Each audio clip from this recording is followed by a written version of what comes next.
I just want to kind of do a little introduction because I did a preview of Chris's presentation a couple nights ago down in Thurmont, and I thought it was kind of important that he kind of has a starting basis to know who his audience is and what they're aware of and what they're not aware of, and how you tiptoe into describing some of the things in the world that go on that might not be as they appear.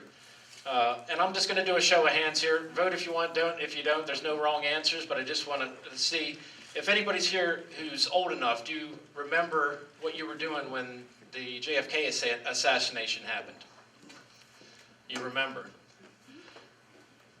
And raise your hand if you believe the Warren Commission's official story of the lone gunman. As far as 9/11, do you remember where you were when you first heard about 9/11? So these are pivotal moments in your life, is what I'm getting at. That very rarely does somebody not remember some of those stories if they were in that generation at all. And this is kind of our, the 9/11 is our JFK of this generation, as far as I'm concerned. Raise your hand if you feel that the 9/11 Commission performed an adequate investigation and presented all evidence and detailed the events of what happened on 9/11. Okay, you've got a good audience. Does anybody here know who owned and operated the World Trade Center complex? Do you know what the definition of a false flag event is? Do you know how many buildings collapsed or were fully destroyed on 9/11? Was it 2 or more than 2? Raise your hand if you believe, without a doubt, that a 757 flew into the Pentagon on 9/11. Raise your hand if you believe at least 50% of the official report of 9/11. So I don't have to raise my hand for less than 50. All right, without further ado then, I want to introduce Chris Bollyn. I'm in the process of reading one of his books, which you'll have available here tonight. I highly suggest that you get one of these books and read it. It's a compilation, chronological. The one book is a chronological order of all his articles that he's written since 2001 in chronological order, and just little short tidbits, so it's good, easy reading. And so what he's doing here tonight with this presentation is the Reader's Digest version, so you'll never, he would be here for hours and hours if he wanted to go into any kind of detail. So he skims across the surface, but it sounds like from the looks of the crowd, you'll have a receptive audience as far as people will understand what he's talking about. You're not being blindsided by this. So without further ado, I'd like to introduce Chris Bollyn.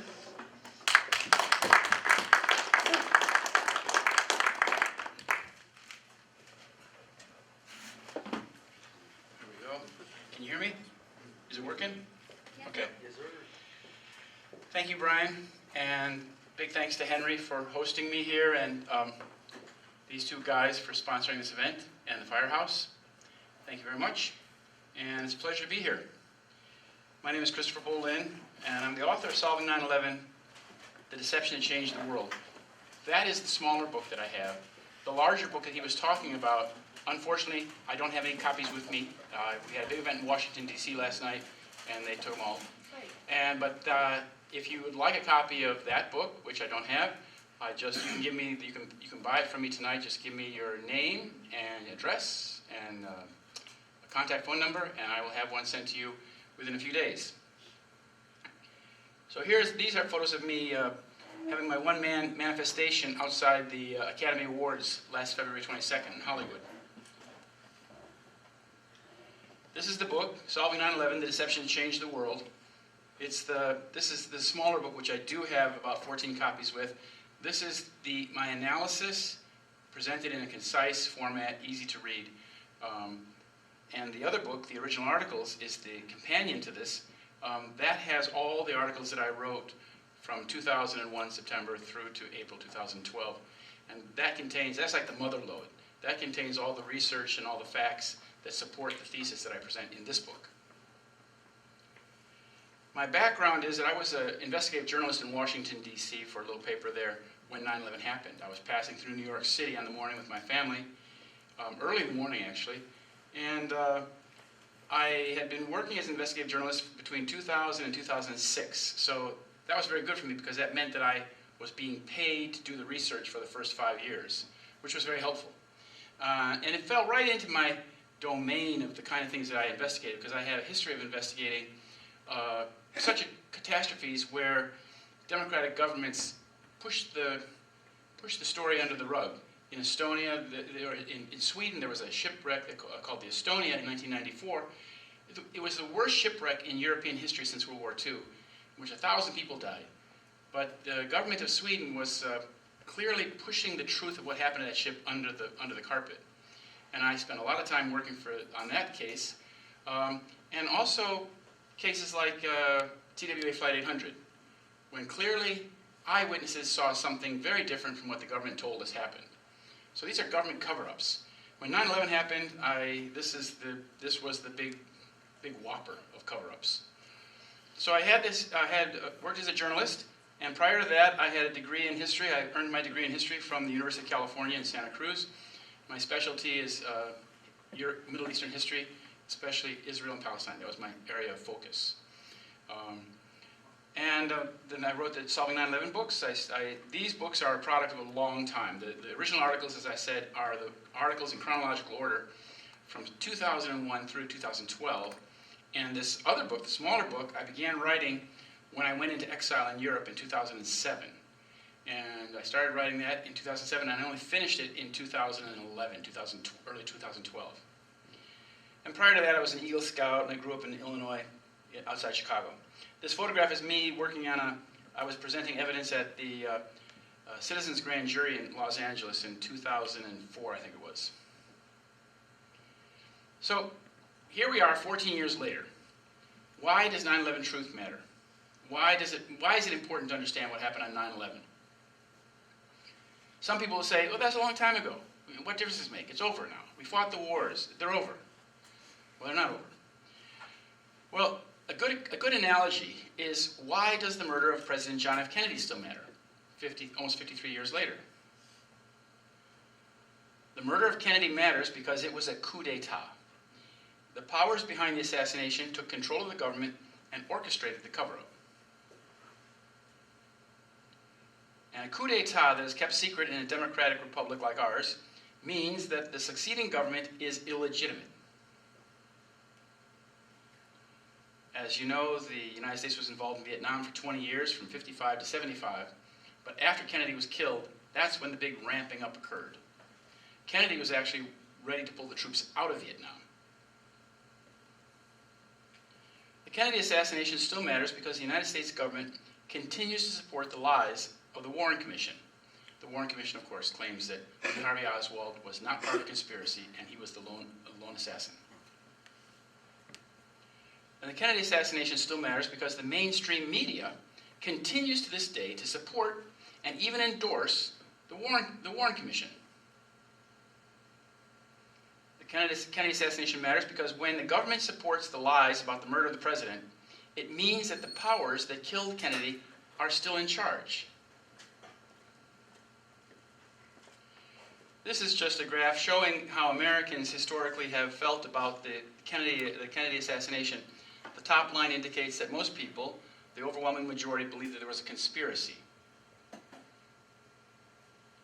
So, next analogy is why does 9/11 still matter 14 years later? 9/11 matters because the government continues to lie about what happened to this very day.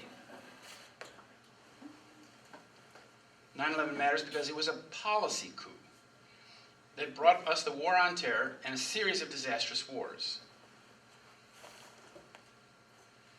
The war on terror began in October 2001, less than a month after the attacks of 9/11, and is ongoing to the present day. We still have almost 10,000 troops in Afghanistan, and that number will likely increase in the near future. Why are we in Afghanistan, though? What is America's strategic or national interest in Afghanistan? Now, the latest phase in the war on terror, you probably all know, is this dodgy group called Islamic State that wear ski masks in the desert. I would venture to say that they wear ski masks because they want to hide their identity. The overwhelming majority of the people who are in this group are actually mercenaries who are hired from other countries. Well, in 2014, the Israeli intelligence site called Site Intelligence Group, sent a video of the beheading of the second American to its subscribers before the group itself had released the video. This is the woman. She's from Bethesda, Maryland. She's an Iraqi from Israel. Her name is Rita Katz, and she's in charge of this website, Site Intelligence Group. And as you see, almost all the videos that come to us about this Islamic State come with her logo at the top of the video. And there's another group called Memory. Both of these are Israeli intelligence websites. Sites, they're not just websites, but they operate by distributing the videos and information about these terrorist groups to the media. They feed the media. So everything basically that we know about this so-called Islamic State comes to us from Israeli intelligence. From Bethesda. She's from Bethesda, right? Now here's the latest terrorist video that came out this week, and this claims to show the 9 terrorists who carried out the attacks in Paris, the recent attacks in Paris, and they're beheading and shooting captives. These are images that were taken before they went to Paris, but this is sort of like the icing on the cake. So we all walk away saying, "Oh yes, these guys are the ones who did it. They're from ISIS. That's why Europe and America have to go wage war against ISIS now."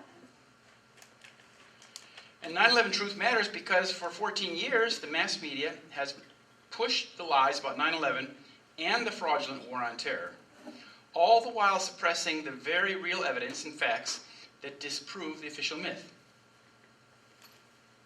Why the war on terror will never end. Thank you very much.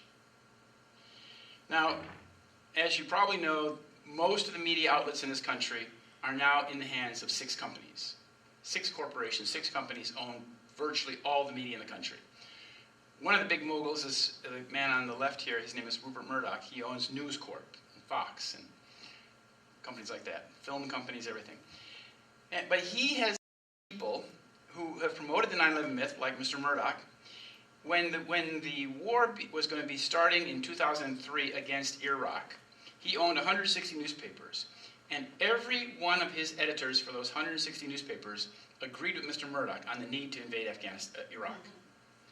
So there's not a lot of decision or a lot of differing points of view within his papers. People like him, banksters, are supported by banksters like the Rothschilds, who create such media moguls in order to control public opinion.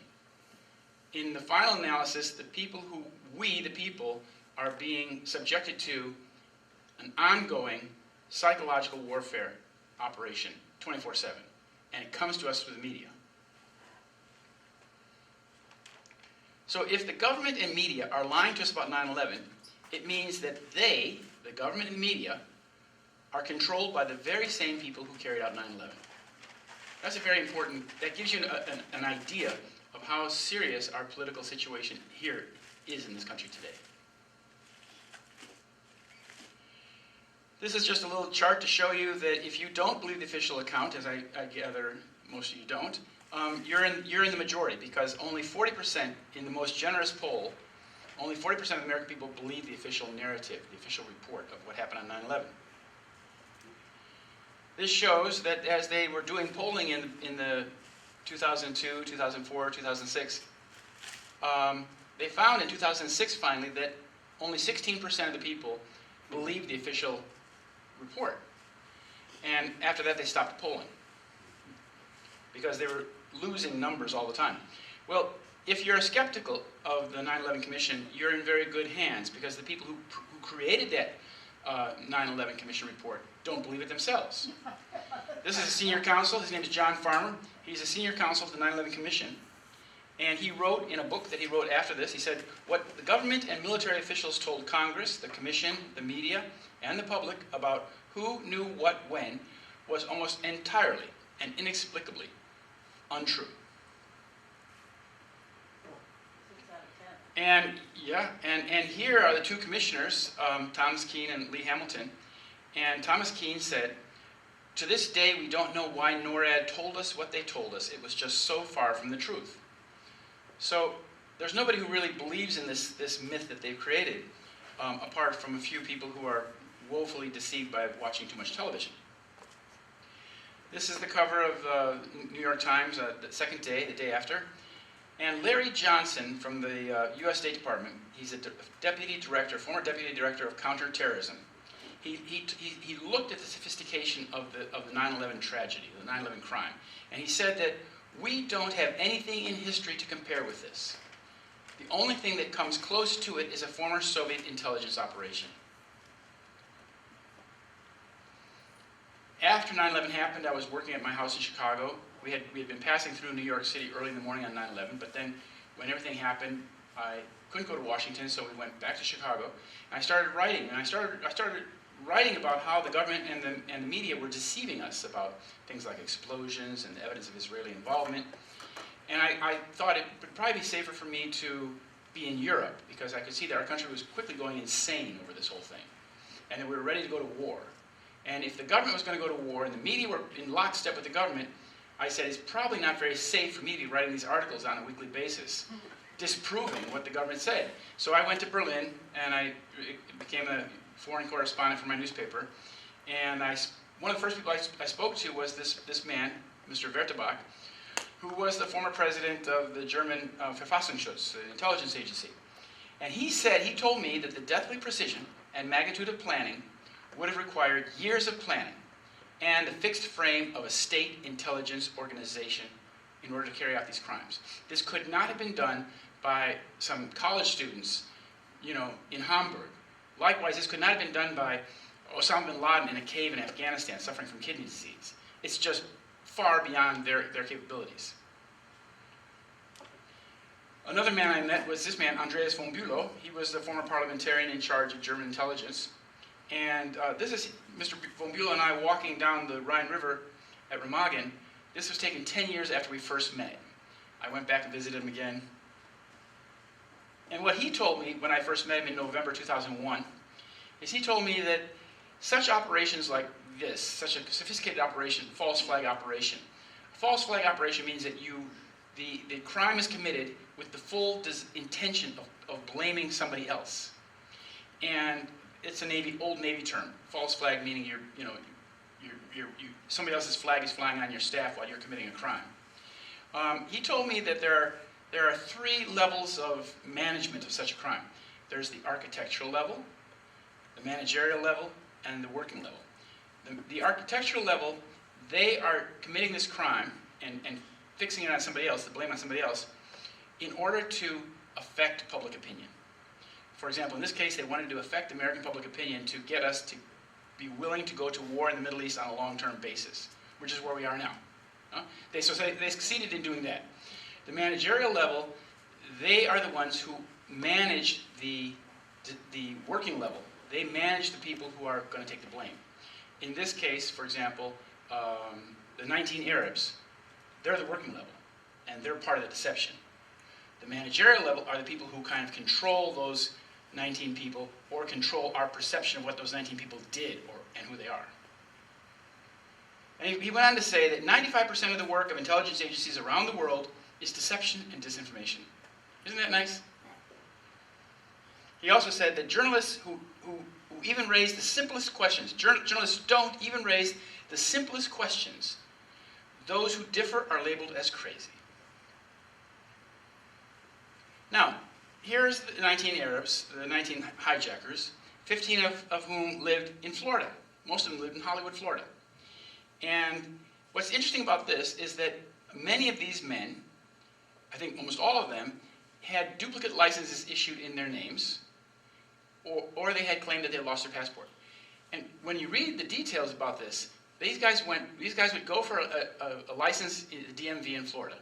They'd get the license, they'd go home, and the next day somebody else would call up and say, I'm Muhammad Atta, and I have moved to a new address. I need a new license with my new address on it. And they sent them in the mail. So then what you had is you had 2 people with the same name on the ID in 2 different places. So what you have is identity theft. Somebody is leaving a false trail in somebody else's name, which is an old Israeli Mossad trick. If you've read any John le Carré, he wrote a book called The Little Drummer Girl. He wrote it in 1982. He wrote it with the help of the Israeli Mossad and senior chiefs of Israeli military intelligence, which he says in the very beginning of the book. And they made a movie out of it with Diane Keaton. And one of the big Mossad guys says in the book, he says, terror is theater. Theater's a con trick. Do you know what that means? Con trick? You've been deceived. And you should keep that in mind, because almost all the terrorism that we see happening in this country today, from San Bernardino to the place out in Connecticut, all of it is mostly theater. It's not genuine. It's theater. And it's meant to affect how you think about certain things. Guns, Middle Easterners, Muslims, Arabs, what have you. It's theater. This is what the New York Times wrote 3 years after 9/11 in an article, in an editorial entitled The Public Knowledge of 9/11. The first sentence says it all. They said, in the 3 years since 9/11, we've begun to understand that it's possible to know what happened without knowing what happened. That's the logic of the New York Times. Now, the New York Times is, to understand, it's a family-owned paper. It's owned by the Sulzberger Ox family. And the Sulzberger Ox family are one of the founding families of the B'nai B'rith Lodge number 1 in New York. So the B'nai B'rith is a Masonic organization to which only Jewish men can belong if they're Zionist. Non-Zionists are not welcome. So, if 9/11 is a deception, as I will try to show you in this presentation tonight, what is the war on terror? Can it be any more authentic than the fraud that begat it? Where did this war on terror come from? Well, the war on terror is a Zionist Israeli fraud based on lies and deception and exaggeration, as it was when it was first pushed by Benjamin Netanyahu in the late 1970s. The war on terror is essentially a Zionist war agenda to be fought by the United States and others. Here's Mr. Netanyahu in the late 70s. He was working for Boston Consulting Group, a Rothschild-owned firm. And in 1979, he went back, and he and his father created this organization called the Netanyahu Institute on Terrorism. And it was named after his brother, who was killed in Entebbe. And this is Mr. Netanyahu on 9/11. He was interviewed by the New York Times, and he was asked, how will this affect U.S.-Israeli relations? And he said, it's very good. He said, it will generate immediate sympathy. Now you have to ask yourself, what kind of person would say, in a catastrophe in which 3,000 people were killed, that it's very good? It's very good. It just doesn't make sense. It's a contradiction. How can you think such a thing? A couple years later, speaking in Hebrew in Israel at Bar Ilan University, he said, we are benefiting from one thing, meaning the Israeli audience he was speaking to. We are benefiting from one thing, and that is the attack on the Twin Towers and Pentagon and the American struggle in Iraq. Those are 3 things. But in his mind, they're one thing. I should point out, it's important to understand that Mr. Netanyahu is the chairman of the Likud coalition and has been the chairman since 1993. I'll come back to the Likud in a minute. Also on September 11th, here we have Israel's most decorated soldier and former Prime Minister, Ehud Barak. And he was in the London studio of the BBC World, which is the largest English-speaking television network in the world. It's broadcast from Pakistan to South Africa, all around the world. And he said, before the towers had even fallen, he was giving his opinion of who was behind this. And he said that the world will never be the same from today on. We know who's behind this, he said. It's bin Laden, basically, he said. And he said, it's now time for the United States to launch an operational, concrete war against terror. So the war against terror is an Israeli construct. 9/11 happens, and suddenly the Israelis are telling us, there you go, now it's time, let's go to war. Well, what is the relationship between Mr. Barak and Mr. Netanyahu? Mr. Netanyahu is the one who's been pushing this for years in his books and articles and speeches. He's been pushing it since 1979. That's been his career. That's Netanyahu. Mr. Barak was his commanding officer in the Sayeret Matkal. The Sayeret Matkal is an independent covert force that serves directly under the Israeli Chief of Staff and military intelligence. Independent meaning that it's not part of the usual army. It does its own things and only takes orders from the chief of staff. This man was Israel's chief of staff at the time. He's an Iranian-born man. His name is Shaul Mofaz. And here he is at the Pentagon in January 2002, meeting with some of his fellow men in the Pentagon, men that see eye to eye with him. Paul Wolfowitz, to his right. On his left, Douglas Feith. And across the table from him is Dov Zakheim. And there's another Israeli at the wall. I can't see the other men. But what are they talking about? He's advising the American, these civilians who do the policy board at the Pentagon, how they should respond to 9/11. What was the plan? Here's the plan. 7 countries in 5 years. As Wesley Clark said, about 10 days after 9/11, he went to the Pentagon and saw Rumsfeld and Wolfowitz. And one of the generals called him into his office and said, "We've made the decision, we're going to war with Iraq." And Wesley Clark said, "We're going to war with Iraq? Why?" "I don't know," the general said. He came back a few weeks later. By then we were bombing Afghanistan. He said, "Are we still going to war with Iraq?" And the general said, "Oh, sir, it's much worse than that. We're going to take out 7 countries in 5 years, starting with Iraq, then Syria, Lebanon, Libya, Somalia, Sudan, and finishing off with Iran." As you can tell from where we are today, we've accomplished about half of that list by now. Well, where does this idea come from that we have to control the Middle East, we have to have a hegemonic power there? This is what David Ben-Gurion said. He's the founding prime minister of Israel. And he said, just 1 week after the creation of the State of Israel, after they claimed independence in May of 1948, he said, "We should prepare to go on the offensive with the aim of smashing Lebanon, Jordan, and Syria." Then he had a plan how to do it in Lebanon, and he says if the Egyptians don't accept it, we'll bomb them too. Why? Because the Israelis of the Likud, of the Irgun, these are the right-wing Israelis, have something what they call Eretz Israel. And Eretz Israel is the notion that the land of Israel, that is, theirs according to biblical narrative, stretches from the Euphrates River in Iraq to the Nile River in Egypt. And in between that is the Star of David. It's the Israeli flag. The 2 rivers and the star, the Rothschild star in the middle. And that's basically what the future borders of Israel will look like. And this is from an Israeli website called jewsnews.co.il. And that's the title of their article, and that's where the image comes from. It's actually, Eretz Israel, for some people, it extends beyond that. They claim Cyprus, they claim other parts of the... Now, how do they intend to become the hegemonic power in the Middle East? A small country like Israel, with a population of like 4 million, if you're counting honestly, how are they going to control the whole region, millions and millions of people? Balkanization. They want to break up the big secular nations like Iraq and Syria, break them up into their ethnic constituent parts. So like when you look at Iraq today, Iraq is now broken into 3 pieces: Kurdistan, Shiitestan, and Sunnistan. And as you see in Libya, they've already accomplished that. Without much ado, Libya is now fractured into pieces as well. Syria is now like Humpty Dumpty. It's fallen off the wall. You can't put it back together again. It'll be very hard. These countries will no longer exist as they used to be. This is called the Yinon Plan. Oded Yinon was the Israeli who wrote the essay about it.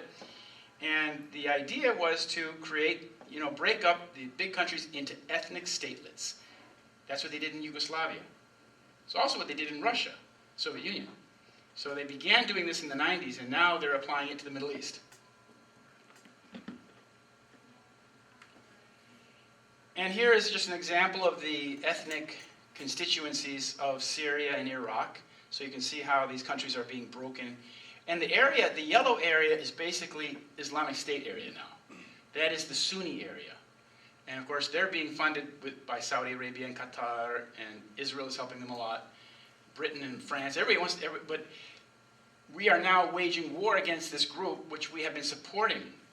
So it's like we created the boogeyman that we're now going to fight. We've done that before. But the interesting thing here is in the Yinon plan, it says that their goal is to break up these countries, but it says, while the dissolution of the military power of these states is our primary short-term target.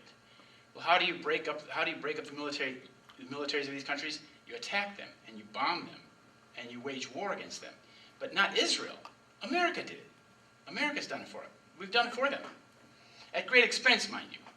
You know, part of the reason why so many Americans are struggling now and there's very little largesse from the government is because we've spent so much money on this project. Here's what the Middle East looks like according to the definition of the boundaries that we had after World War II. And this is something how it's going to look, you know, according to the Yinon plan, breaking the states up into pieces. Turkey? Yeah, Turkey. They don't have Turkey, but Turkey loses some land there, as you see. You know, it's got the Kurdish area in the southeast. Now, are the terrorists winning the war on terror? It seems like they are. This just shows you that since 2000, the frequency of attacks and the number of attacks has increased tenfold. So we've spent a lot of money on the war on terror, but it's been extremely counterproductive. So now, you know, last year alone in Iraq, 20,000 people were killed just due to terrorism. And as I said, at great expense. The green bars indicate that what the 300 billion, which was the year 2000, we were spending on defense, 300 billion per year. Now it's doubled. So that's roughly, it went from $1,000 for every man, woman, and child in this country to $2,000 for every man, woman, and child in this country per year. We're spending more money on defense than basically all the other NATO countries put together. Now, I talked about the Likud, and Mr. Netanyahu is the chairman of the Likud and has been the chairman for a long time. What is the Likud? Well, I have to give you a little bit of history about Zionism here. The Likud was created by the man in the middle, Menachem Begin, and the man on the right, Yitzhak Shamir. And they were former terrorists. They were terrorist heads of the Irgun and the Stern gang in the 30s and 40s in Palestine. They were notorious terrorists who did terrible things. But in the 1970s, they created the Likud coalition, and they brought all of their former terrorist buddies into a political party of the extreme right. And their political ideology is based on something called revisionist Zionism, which is basically the Zionism of Zev Jabotinsky.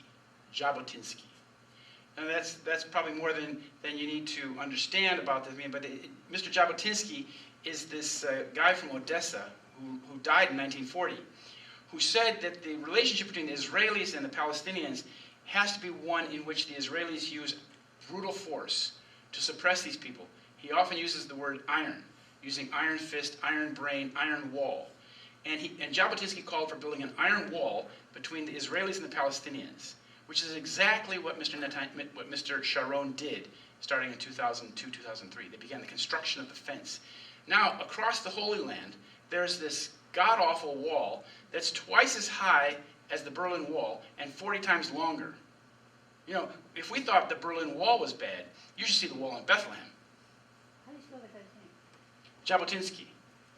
Jabotinsky, Jabotinsky. The sad thing about that wall is that most Americans don't know about it. Right, right.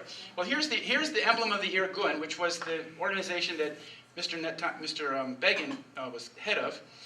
And this is their emblem. So you see in the emblem, you see the Eretz Israel there. That's the map that I told you about. And in Hebrew it says underneath that, Rak kach, only thus. With guns will they achieve what they want to achieve. Here's, in 1948, here's Mr. Begin. He was born in Russia. He came to Palestine in 42. He joined the Irgun and became the leader. And in 1946, he ordered the bombing of the King David Hotel, which was headquarters for the British Mandate, British headquarters. And he created the Likud then in 1973. And in 1977, he became prime minister. This is the time when I lived in Israel. All of this happened when I was living in Israel in the 70s. And when he came to power, my Israeli girlfriend cried. And she said, this is the death of Israel. This is the terrorists had taken over. Because the Labor Party that had been running Israel basically since its creation had now been ousted. And the terrorist guys came into power. And sure enough, he became prime minister. The next year he invaded Lebanon, putting into effect exactly what Ben-Gurion had said, that we have to go to Lebanon and create a Christian statelet in the south. And that's when American troops went there the first time, remember? Reagan sent American troops to Beirut, and 173 of them were killed in a big car bomb. Another false flag terror. And then in 1982, he invaded Lebanon with a vengeance, and at least 20,000 Lebanese people were killed. It's interesting that when that car bomb went in Beirut and killed those Americans at the Marine barracks, that the Israelis knew the exact truck and the license number and the type of truck that it was, but they only gave the Americans the skinniest of information. They said, you may be exposed to a truck bomb in the near future. But they knew exactly what truck it was. They knew it was being made and everything. So here's the handiwork of Mr. Begin when he ordered the bombing of the King David Hotel, in which 93 people died in 1946. It was the worst act of terrorism in Israeli-Palestinian history, by the way, the destruction of that hotel. And it's interesting, 50 years later, in 2006, Mr. Netanyahu spoke at a celebration. They had a celebration. All the terrorists came to the King David Hotel, what they've rebuilt, and they were happy. And they talked about what they did and how it went, and they cheered and everything like that. And it was revealed in the Israeli press and in this conference that the Haganah was also involved in that, which is interesting to note because the Haganah is often seen as the good guys, but that was under David Ben-Gurion. But they were also involved in bombing the King David Hotel. So they were all involved in terrorism. And here we have the wanted posters from the British authorities in Palestine in the main mandate period. And you see Mr. Begin is a wanted terrorist, Mr. Shamir is a wanted terrorist. And in that terrorist group that Mr. Shamir was head of, called the Stern Gang, or Lehi, Rahm Emanuel's father was a member of that. Rahm Emanuel was the former senior advisor to Bill Clinton during the entire time that Clinton was in office. Then he was the first person that Barack Obama appointed. Barack Obama appointed him chief of staff. First appointment. And his father is a man named Benjamin Auerbach, who changed his name to Emanuel. And he was a member of that most radical terrorist group in Palestine, the Stern Gang.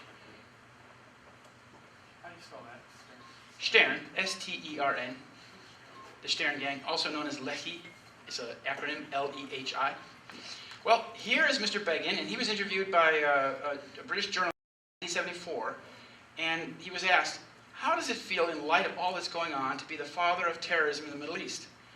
And Mr. Menachem Begin said, in the Middle East? In all the world. So he was, giving himself the applause or the accolade of being the father of terrorism in the whole world, which in fact he is. He was. He's not exaggerating. He's proud of it, though.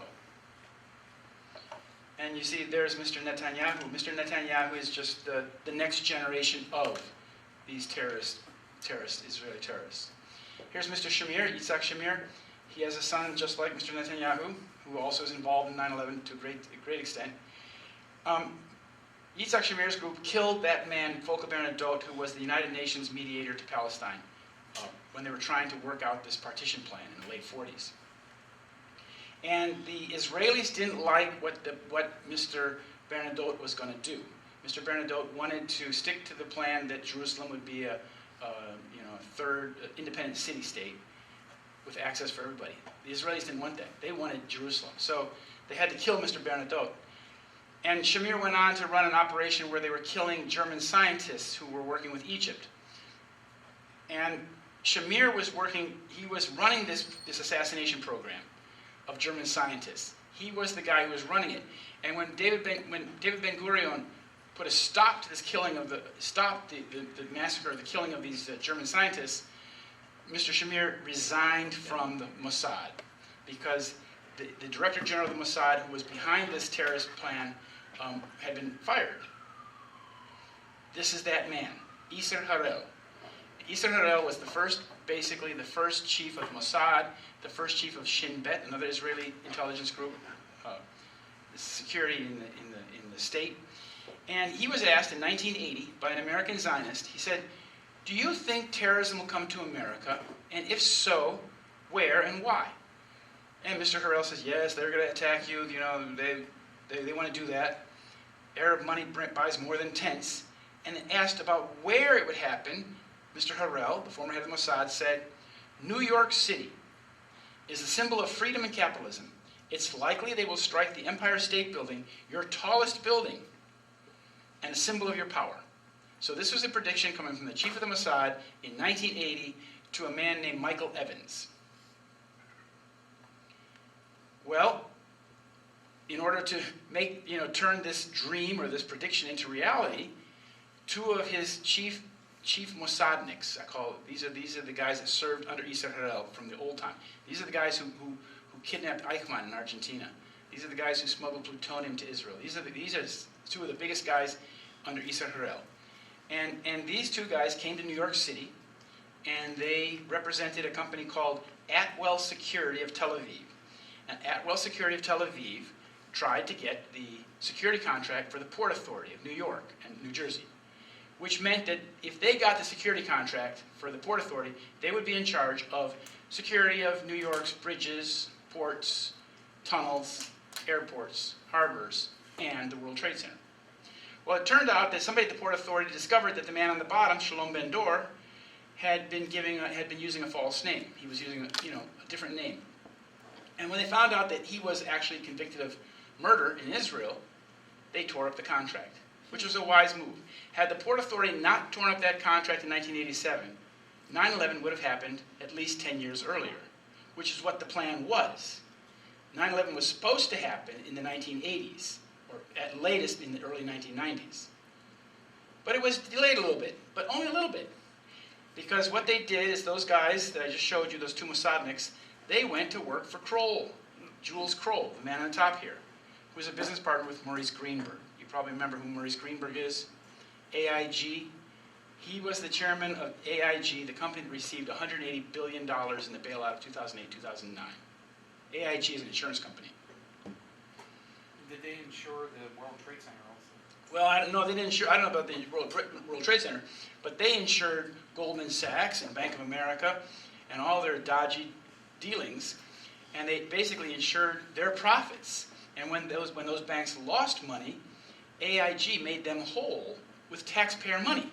So the $180 billion went to Maurice Greenberg, and then it went right to Goldman Sachs and Bank of America, Wells Fargo, what have you. Well, that Israeli man who was the head of Atwell Security, who had killed those Palestinians or ordered the killing of these Palestinians, then went to work for Jules Kroll, the man on the top. And in 1993, Jules Kroll got the security contract for the World Trade Center. And so he was in charge of rewriting, the Kroll Associates were in charge of rewriting security procedures for the World Trade Center, starting in 1993. And they were the company in charge of security at the World Trade Center through to 2001. The person who was the CEO of Kroll Associates when 9/11 happened is this man. His name is Michael Cherkasky.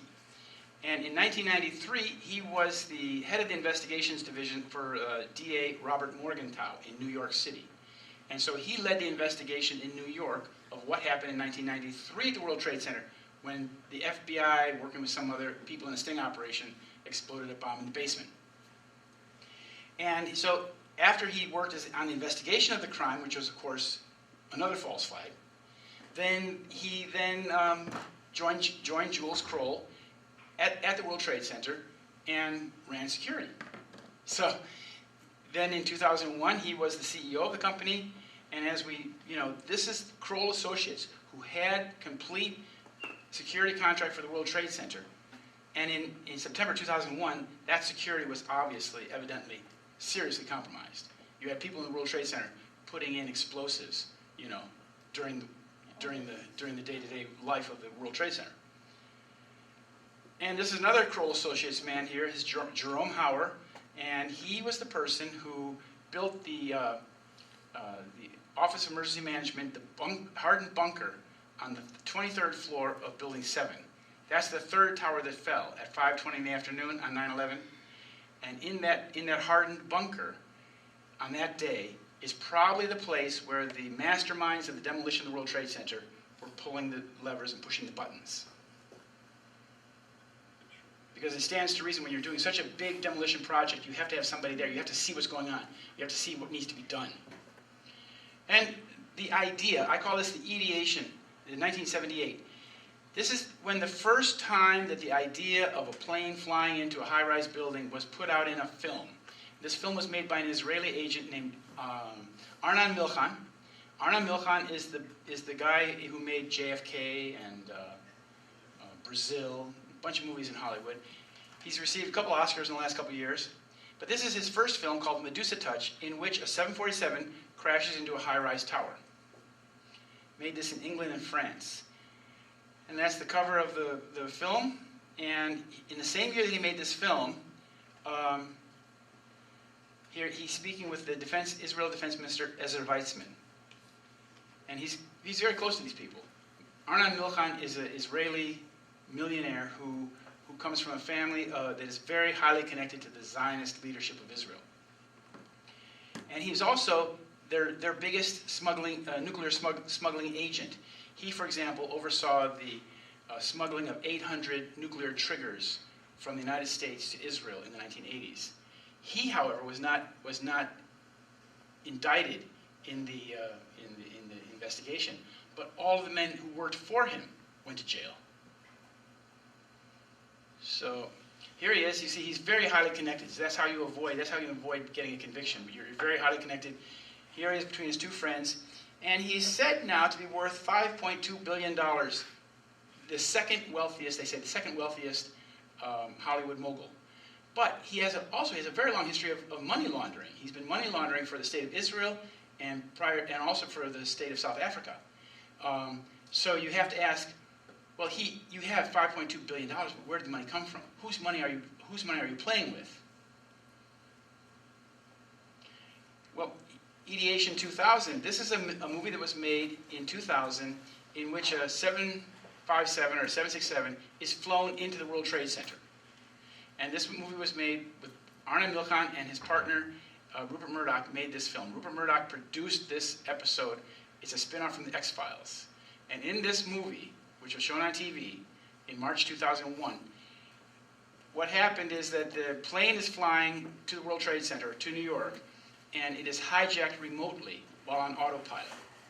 So the pilot has lost control of the plane, but he doesn't even know it. And the plane is flying directly at the World Trade Center. And at the very last minute, they're able to avoid hitting the South Tower, or the North Tower.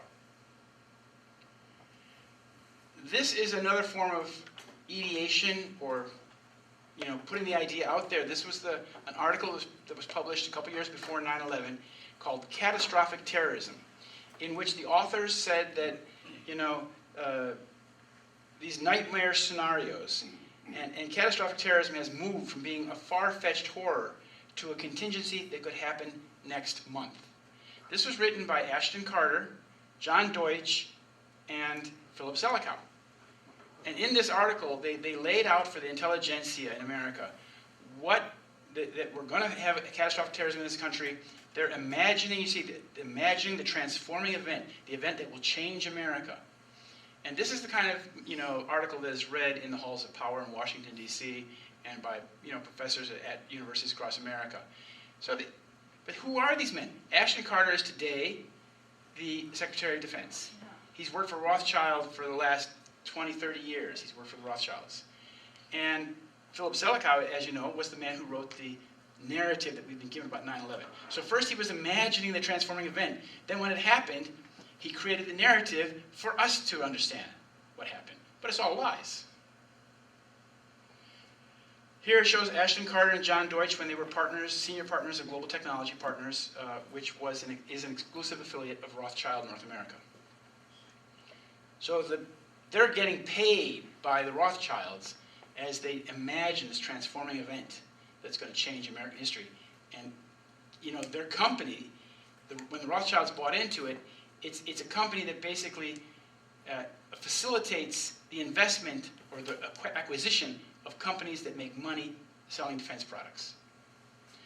Another one of the people who are involved in this ideation is the Kagan family down here in the bottom.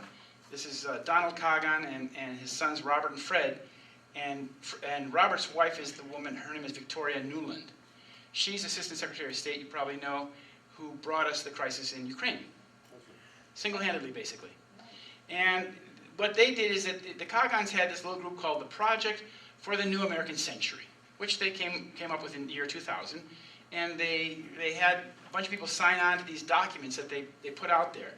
And a very important document was one called Rebuilding America's Defenses, which came out in September 2000, in which they basically said that America has to have full spectrum dominance of the whole planet.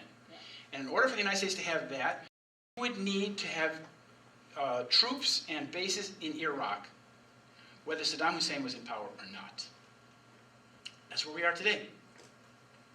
And these people at the top, these are the basic neocons who all signed on to these documents and these ideas. So remember during the presidential debate in the year 2000, this is one of the questions that came up to people like George Bush. Do you believe when you become president, will you support regime change? Because people who had read these documents knew that was in the cards.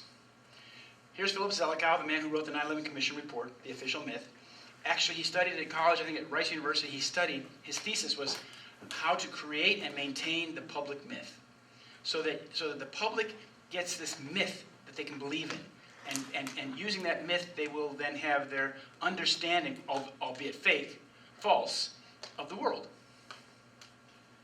That was his college thesis? Yeah, I think his doctoral thesis, yeah, at Rice University. So reality, we shift to reality here. 2001, obviously aircraft that looked like they were remotely controlled crashed in the Twin Towers. I want to point your attention to that white-hot burning object. Can you see that white-hot burning object that's flying out past the pole? The pole there in the foreground? That's burning white-hot.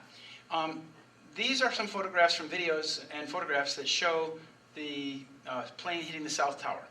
And this was a very strange plane because it appeared to have a missile pod on the fuselage. And as the plane approached the building, when it was, 50 feet away from the building, which is milliseconds for a plane going 500 miles an hour, 400 miles an hour, it apparently fired some missile from that pod, which then goes faster than the plane and impacts the tower just before the plane strikes it. Well, that's not a passenger plane. Here you see the hardware on the bottom of the plane. It's got a gray belly and it's got a groove on the bottom, which is not what you would expect to see on United Airlines Flight 175 either. And that groove is more indicative of a 767 tanker aircraft that's been converted. But here's what that missile did.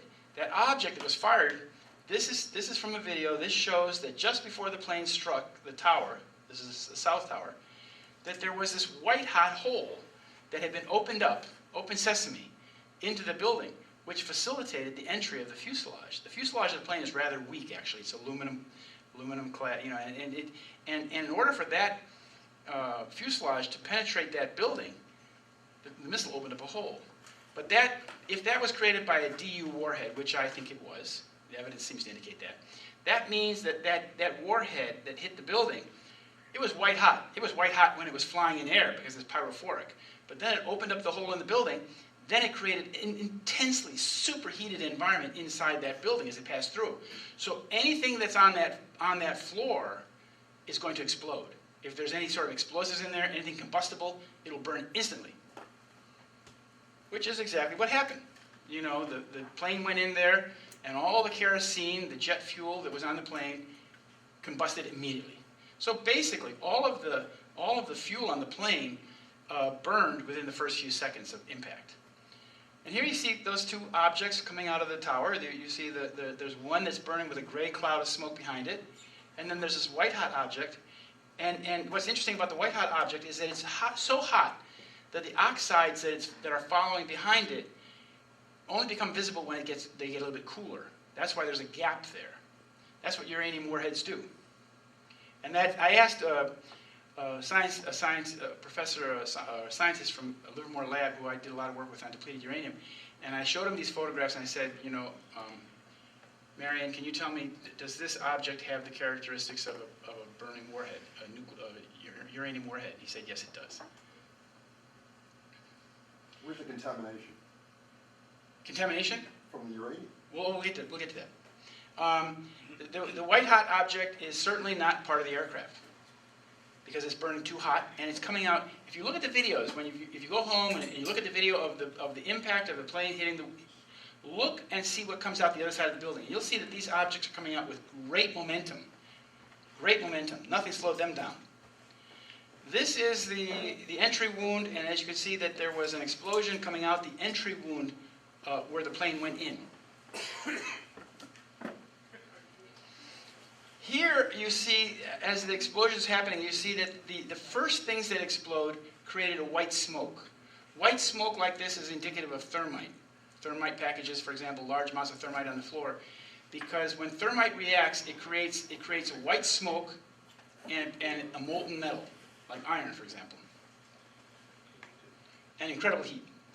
Here again, you see that there was incredible combustion and explosions occurring at impact. Now, here you can see the difference between the different colors of smoke. The explosion coming out the entry wound is mostly whitish and very dense, different color flame. The kerosene on the left, on the right, excuse me, is the sooty smoke with a darker flame. That's burning kerosene. Here's the North Tower when it was struck. And when the North Tower was struck, we have the same sort of thing.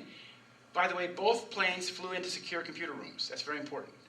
They didn't fly into offices. They didn't fly into rooms with desks and people working. They flew into computer rooms that were secure, where all you had were large banks of servers and batteries and things like that. And this was the computer room of Jules Kroll and Maurice Greenberg. The first plane went into their computer room. They're in charge of security, remember? The first plane went right into their computer room, and their computer room was on the north and east side of Building 1. And that's exactly where we see these explosions coming out. The explosions aren't coming out the west side. The east side has an explosion coming out the side of the building, which is primarily white. Quite unusual. The Pentagon, as we talked about earlier, there's no evidence of a plane striking the Pentagon. And had the plane come in at grade level, which is just on top of the grass, it would have hit these cable spools that were out there that are about 2.5 meters high. But they're not, and you see, this is before the building collapsed. There is no evidence of a plane or anything like it. And when you consider that the outside wall of the Pentagon is 1 meter thick masonry and concrete, it stands to reason that a plane would have left some of its debris on the lawn. This is the hole that was that this object, whatever hit the Pentagon, it bored through all these walls and came out here and left this pile of stuff. But this is from the document about what happened to the Pentagon. And as you can see, there are columns. Those are those little colored squares there. There are columns between where the plane supposedly entered and the hole. And some of those columns are still standing. So it clearly, the plane did not create that hole. Something smaller and more intense wove its way through that and made that hole. Like the warhead of a missile. And you can see that it was very intensely hot. We don't know what caused this hole, but the engineers were not allowed. The engineers who went to the Pentagon were not allowed to visit this part of the Pentagon. This area was boarded off, and only FBI agents could go there. And so this photograph is courtesy of the FBI, the small text on the side there. And at the Pentagon, they knew there was contamination, like the man asked, contamination. At the Pentagon, they knew very well that the area was most likely very toxic. So they went in with respirators like this, and when they came out, they were decontaminated. There were decontamination units that sprayed off their shoes and washed their clothes and stuff, because they knew that whatever hit the Pentagon had left toxic residue behind. This is the South Tower just before it collapsed. Basically, 7 minutes before it collapsed, we see an active thermetic reaction occurring on the 81st floor. This is the east corner where the plane came out. And you see the sparkler, all that sparkling that's going on the 81st floor is indicative of a thermetic reaction occurring. And some of the evidence of that is that white smoke that's coming out from that window. That pure white smoke you see there, that's the aluminum oxide that is produced by a reaction of that sort. It's extremely hot, and what it produces molten iron. And what happened is that then for the next 7 minutes, there was a cascade, a virtual waterfall of molten iron that fell from the 81st floor. But the federal government, the people who investigated this said, we didn't see any molten metal. There's no molten metal there. What are you talking about? Well, it was on TV. There's videos of it, just tons of it, tons of it. 1 cubic meter of molten iron weighs something like 6.5 tons. So it's a lot of molten iron we're talking about there. Very heavy amount of stuff. Here's another. This is evidence of a cutter charge. You see the middle firefighter that's kind of looking at our way. He's standing in front of a box column that has clearly been cut with a cutter charge at a 45-degree angle. And that means that when it's cut, these box columns are what held up the Twin Towers. Each building had a core section in which 47 of these box columns were where the elevators were. And that's what held up the towers. Not the peripheral columns, not the columns that are on the perimeter of the building, but the core columns. And in order for the buildings to fall, all 47 columns would have to be cut at the same time. And that means that these cutter charges would have to be hooked up to some sort of computer system so that they would all go off at the same time, so that they would just break and slide down like that, and the building would fall. That's what happened. Because you have to understand that both towers fell at basically free fall speed. They both fell the entire way down in about 11 seconds.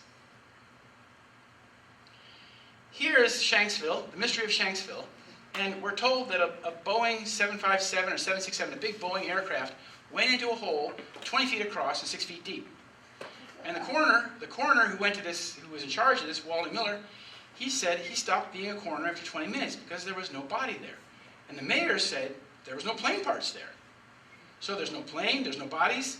What happened here? Well, as we know, the actual debris field is about a quarter mile further into the woods there. And this was just a distraction. We're told the plane went here, which is just a ruse. It's like what a stage magician will say, look here, don't look there. It's a ruse. We were tricked. Just like that Israeli guy said, terrorist theater, you've been deceived. Molten metal was found in the rubble in great amounts, and this just shows you that as they pulled stuff from the pile, they were coming upon pieces of iron and pieces of metal that were literally melting. Where are you now? This is World Trade Center. This is World Trade Center. This is they're pulling stuff off the rubble pile. They're removing the debris. Shanksville, though, you said the debris was somewhere else.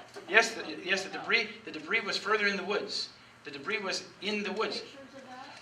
There are some. On my website, I recently found one, an early Pittsburgh newspaper or television channel had their helicopter over there. And they're flying over the woods, and they're saying, here's the crash site, and you see a lot of little white things on the ground. You don't see any big parts of a plane. And I'll talk about that more, but that's the 9 acres where they were doing the removal of the debris in the woods around the cabins of the Hoover family. And this is one of the who works for the NIST. NIST is part of the Department of Commerce. And his name is John Gross. And in the year 2006, he was interviewed, or he was giving a presentation in Texas. And somebody said, can you talk about the molten metal that was found in the basement? Because I wrote about it in 2002. This man said, well, let's go back to your basic premise that there was a pool of molten steel. I know absolutely nobody. No eyewitness said so. Nobody's produced it. Complete lies. Because these firefighters saw it, and there you have a picture on the bottom which shows clearly a pool of molten iron. But NIST, you see, they were writing a cover-up, and because molten iron does not fit into their myth, they have to reject it.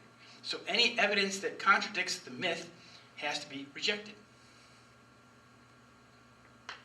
This is the characteristic, it's called the signature characteristic of the dust of the World Trade Center. It is that 6%, at least 6% of the dust of the World Trade Center is metal droplets, metal balls like this. These are tiny iron balls.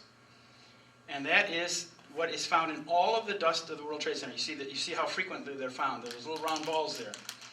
They're smaller than 1 millimeter in size. They're very tiny. But that's not all that was found. This was also from the U.S. Geological Survey of the Dust, but it did not get published in the report. The engineers were able to get this through one of those Freedom of Speech or Freedom of Information Acts. This is molybdenum. This little tiny sphere is molybdenum, which has the 4th highest melting temperature on the periodic table. So this gives you an idea that the destruction of the World Trade Center was a very hot event. That should help you to understand that when Judy Wood says that the destruction of the World Trade Center was a cold event, she's not being honest with you. It was anything but cold. This melting temperature of this molybdenum is 4,753 degrees Fahrenheit. Furthermore, for 3 months until Christmas, the rubble pile at ground zero was so hot that it was producing nanoparticles in the smoke. The smoke was being monitored on a roof by a Davis drum from the University of California at Davis. And when the smoke blew through that drum, they could analyze the size of the particles and the contents of the particles. And what they found is that most of the particles were nanoparticles, which means that they're extremely, extremely small, smaller than 1/10 of a micron in diameter. That's a millionth of a meter, smaller than that. Which means that if you inhale these particles, if you are so unfortunate to be on this pile or near this pile, and if you get a whiff of this smoke in your lungs, those particles will go, they won't stop in your throat, they won't stop in your lungs, they will pass through all of the tissue until they get to the nucleus of the cell. And when they get to the nucleus of the cell, they embed themselves there, and they start wreaking havoc with the human system. And you get cancer, Parkinson's, whatever, mitochondrial diseases. Because when you get to the nucleus of the cell and you start mucking around there, you cause serious damage. Which is why 1,600 of the firefighters have perished. Like this man. I don't know if this man's perished, but he's walking on the pile. Remember how those guys were at the Pentagon with those respirators and everything? The guys in New York had no such luck. The guys in New York walked on the pile, worked on the pile, and breathed the smoke. I know some of these people. There was a girl who was on the tour with me in Europe, Rachel. She just brought sandwiches down to the workers. She was being a good person. She was bringing sandwiches and drinks to these people who were working on the pile. And she breathed the smoke. And her health has been completely a wreck ever since. They're hanging on for life. Many of them have died. This is some of the published evidence of testimonies of people who felt and saw explosions inside the tower before they fell. The first one is Louis Caccioli. He said we were going up to the 24th floor to evacuate workers. On the last trip up, a bomb went off. We think there were bombs set in the building. And another one was a worker who came down here. There was another explosion. There's a lot of eyewitnesses, people who worked in the tower, like William Rodriguez, the janitor from the North Tower, who experienced explosions in the towers, in the basements, in the sub-basement, before the plane even hit the building. But none of that got into the official record. I wonder why. Here you see, as most people can understand, that this is an explosive event. If this is a collapse of a tower, you're not going to have pieces of steel and debris thrust with great energy laterally. It's just not going to happen. Things will fall down. So whatever is blowing this debris outward, whatever is crushing the debris and then blowing it outwards, is coming from energy in the center of the building. Now another weird thing that happened on 9/11 was the U.S. Customs House, which is the building in the center here between these two towers. It is on the left is Larry Silverstein's tower, one building down further. You can see some of his windows at the top there. And this building is between Larry Silverstein's building number 7 and North Tower number 1. This building is about, I think, 8 stories high with several sub-basements. But this building was toast before either tower collapsed. Something happened to the U.S. Customs House that nobody wants to talk about. And you can see by the street here, the street is quite clean, quite normal. That means that neither tower has collapsed yet. Because when the towers collapsed, the streets looked radically different. So here you see, there's the building we're talking about. And this image isn't so very sharp, but if you look at the north face of the building, which is to the left, you'll see about a third of the way down the building that the whole front of the building is blown out. So whatever hit this building really did a number on it. As you can see from this infrared photo, the building we're talking about is the one with the big hole in the middle. That's Building 6, U.S. Customs House. In the basement of this building, which is where this hole goes down to, there was a vault. And that vault was for evidence. That vault was for evidence for big federal cases being prosecuted by the federal government. So their evidence vault was hit. and there was a FEMA videographer named Kurt Sonnenfeld, who was the only videographer who was allowed to go in through all these buildings and take videos for FEMA. And he went down here in the basement and he saw that the vault doors had been broken open, they'd been cracked open, and he looked in the vault and he saw the vault was empty. This man now lives in fear of his life in Argentina. His wife was murdered in Colorado and he's been blamed for it. Although the Colorado authorities said he didn't do it, it's a suicide. Well, as we now go to the next phase, 9/11 happened, but there was a cover-up that followed. And it's the cover-up and the deception that is the ongoing crime. And as Richard Nixon said, it's not the crime that gets you, it's the cover-up. The first cover-uppers in order of importance would be these two characters. John Ashcroft, Attorney General of the United States in charge of DOJ, Justice, and his assistant, Michael Chertoff, an Israeli national, a dual national, who was in charge of the criminal division of the Department of Justice. So it fell into the lap of Mr. Chertoff to investigate the crime of 9/11. But as you know, there was no investigation. There was no investigation of 9/11, there was no prosecution. Because what the government said is they said, it's an act of war. It's not a crime, it's an act of war. Therefore, we won't investigate. We're at war with 19 Arabs. And as you see here, for day-to-day decisions, Chertoff has the last word.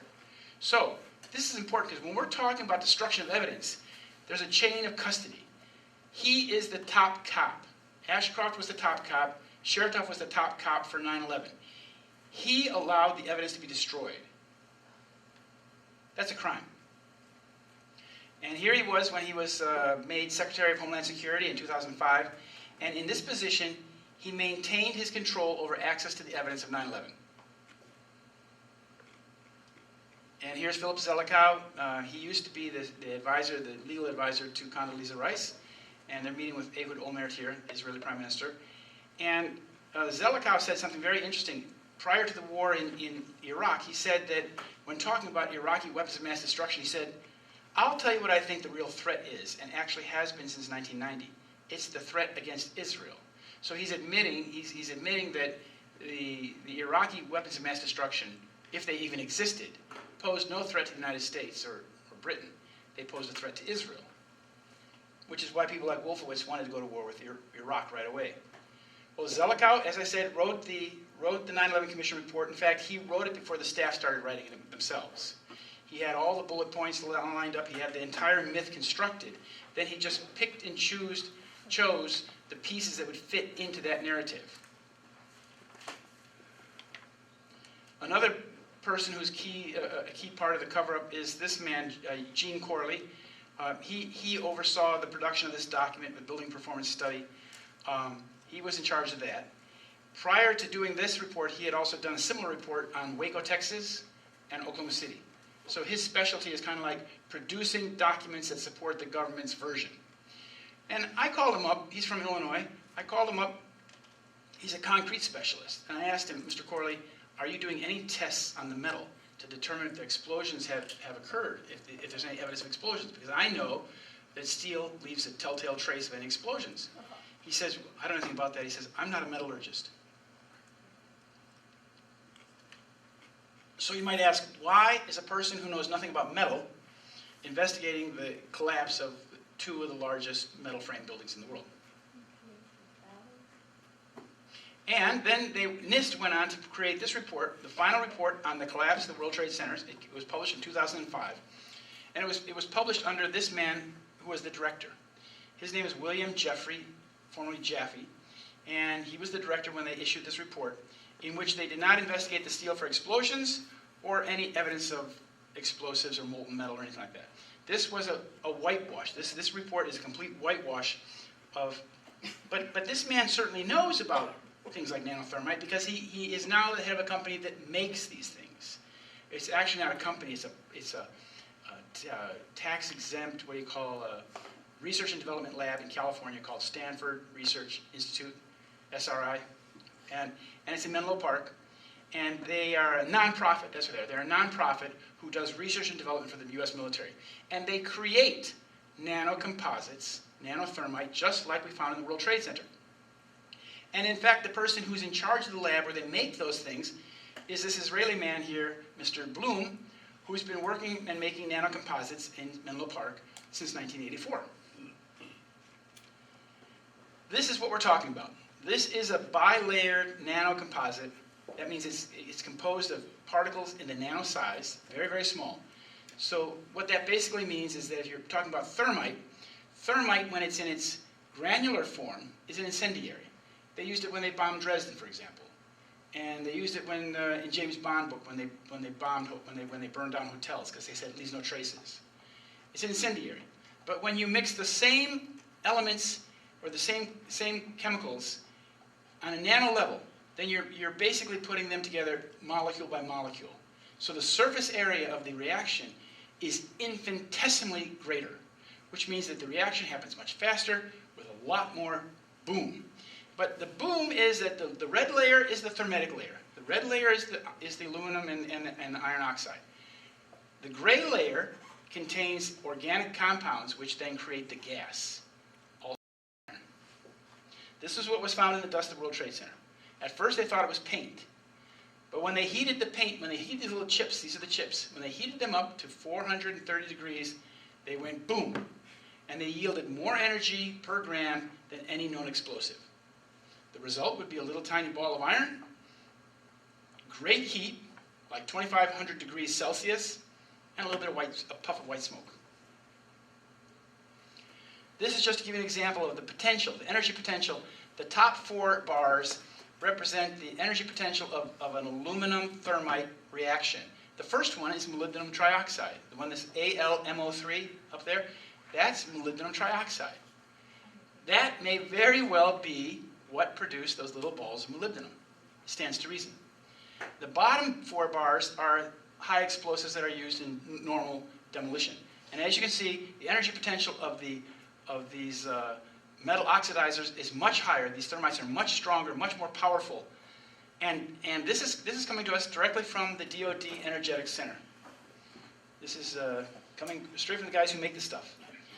This is what pulverized the floors. Each building had an acre-sized floor, 110 of them, 4 inches thick of concrete poured into 20-gauge steel pans. All of those floors and all of those pans basically went up in smoke. In dust. And that's the dust. That's what the dust was rolling through the streets of Manhattan. And this dust was very hot. So if there was a lot of molten metal in this cloud, for example, when it hit a car, one side of the car would be toast, the other side of the car would be cool. This is what gives you those cars that Judy Wood talks about. This is very hot. William Rodriguez, for example, is just outside the North Tower, hiding under a fire truck, which is just outside the front door of the building. Just outside the front door of the North Tower. The whole North Tower pulverized around him. It didn't squish his truck. He survived. But he said when that dust came in, it burned his leg. You see, this is the pulverization of the World Trade Center. All that was left, according to the people who picked up the mess, all that was left was dust and steel. That's it. There was nothing else. There were no tables, no computers, no chairs, no human remains. Very, very, very few human remains were found. Everything was pulverized. Now, when such a crime happens, and you want to cover it up, there are 3 things you have to control. You have to control the investigation and the access to the evidence. You have to control the interpretation, how the event is interpreted to the public. That's like the media and the government, what they tell you. The third thing is you have to control the litigation. You have to control the wrongful death suits that come up. There were 3,000 families that lost somebody that day. So there were a lot of people who had standing in wrongful death cases. Well, the government made sure that the first 2,900 families, settled out of court. They offered them money. There were then 96 families left who they didn't want the government money, they wanted to know what happened, who dropped the ball. And all of the tort litigation, all the 9/11 litigation went through this man's courtroom. His name is Alvin K. Hellerstein. He's the U.S. Judge in the District of New York City. And there's a conflict of interest here that I discovered, and I tried to explain it to people that they could understand that this conflict of interest was put their cases in great peril. The fact is that his son lives in Israel on a settlement and is a lawyer, and his son's company represents the key defendant in the trial that his father is overseeing. That's a conflict of interest of the primary family member. That's not on. But the New York Times went going over with this. I proved it. I wrote about it, time and time and time again. I let everybody know. They even took it to one of the families took it to the Supreme Court. What's ICTS? ICTS is International Consultants on Targeted Security. That is the company based in Holland that owned Huntley USA. Huntley USA was the company that was screening the passengers who were getting on the plane that day. So these families wanted to know, how did these 19 guys get on the plane? And so ICTS was in the dock. They were actually the key defendant. And the judge excused them towards the end of the trial. They never went to the trial, but at the end of the process, he said, I don't understand why this company is even here. You're just a parent company. You're just a parent company. You shouldn't be here. You can go home. Oh, we'll get about that. We can talk. Let's ask questions at the end. We're almost done now. Here's the conflict of interest, some of the details. That's his son, Joe Hellerstein, up there, lives in Israel, lives on a settlement in the West Bank. He works for that company, Ami Polak Matalon. The company's Kuckerman. Kuckerman is owned by the Rothschild Group. Judge Hellerstein, his father down here in New York City, is overseeing the process, and his son's company represents that key defendant. And here, then when you had the 96 families left, these 96 families really wanted a trial. They wanted a trial. And Judge Hellerstein basically was waging a war of attrition against all 96 families. And the people who bought off these families one by one, the first man is Kenneth Feinberg. He's called the special master. He's always special master of these compensation funds, whatever happens. And he paid off the families one by one, the first 2,900 families. Then the remaining 100 were dealt with by Sheila Birnbaum down here. Now, what's important to understand here is that all these people that I'm showing you are very closely tied to the state of Israel at a high level. For example, Sheila Birnbaum is a partner at Skadden Arps, a law firm that represents Israel in the United States of America. And Kenneth Feinberg, his connection is through the United Israel Appeal and the Jewish Federation of Washington. This is the UJA is a group that funds the state of Israel from the United States. What was her connection to the Jewish Federation of Washington? Sheila Birnbaum? Yeah. No, I don't know. She might be that. But that was Kenneth Feinberg's wife and his side. Oh. Sheila Birnbaum is with Skadden Arps, Okay, and so Skadden Arps is. You just read about Skadden Arps, you'll see it's a very pro-Israeli law firm in the United States. Okay, so it was Kenneth Feinberg's wife that Yeah, was part of it. yeah. Kenneth Feinberg, he's in. Let's see. Yeah, Kenneth Feinberg was appointed by John Ashcroft. His wife, who worked with him, she was part of this operation. She is an executive member of the United Israel Appeal and the Jewish Federation of Washington, D.C. And she is also on the Board of Governors of the Jewish Agency. The Jewish Agency is like the highest Zionist agency in the United States, the Jewish Agency. That's pretty high. This man is Michael Mukasey, former Attorney General. He is the other, he belongs to the same congregation as Alvin K. Hellerstein. What's important about Mr. Mukasey is that he oversaw the process in 1993, 1994 about the first bombing of the World Trade Center, where they blamed the blind cleric from Egypt and all that. These guys got life in prison, while we know from reading the New York Times that the FBI was very much involved in the production and the creation of the truck that blew up, and that they had paid this Egyptian colonel $1 million to basically create this group of people to be part of a sting operation. And that's how the FBI does it nowadays. Nowadays, I call the FBI the Federal Bureau of Instigation, because they seem to be instigating a lot of the terrorism that's happening. Okay? And then he also oversaw the lawsuit between Larry Silverstein, the owner of the 3 buildings, and the insurance companies that had insured the property. And as you know, Larry Silverstein wound up getting double indemnity. He was paid for both towers as 2 separate events. So he doubled his money, thanks to Mr. Mukasey. Here is Mayor Bloomberg with Ehud Barak in Gaza, or outside Gaza, during Operation Cast Lead.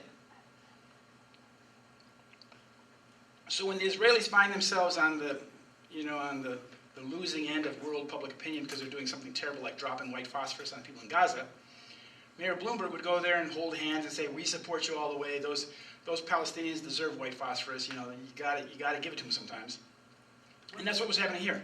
When was this picture taken? This is from that time. I think this is Operation Cast Lead. So what was that? 2008, Christmas time, 2008.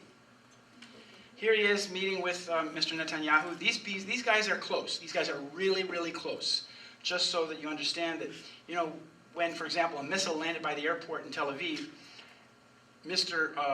Mayor Bloomberg went on a plane directly to that airport and got off the plane and said, "This is the most secure airport in the world. This is the best place to be," that kind of stuff. Because the other airlines had said, "We're not going to fly our airplanes into a place where it's getting hit by bombs." But here is going a little bit too fast here. Here is Mr. Netanyahu with Larry Silverstein.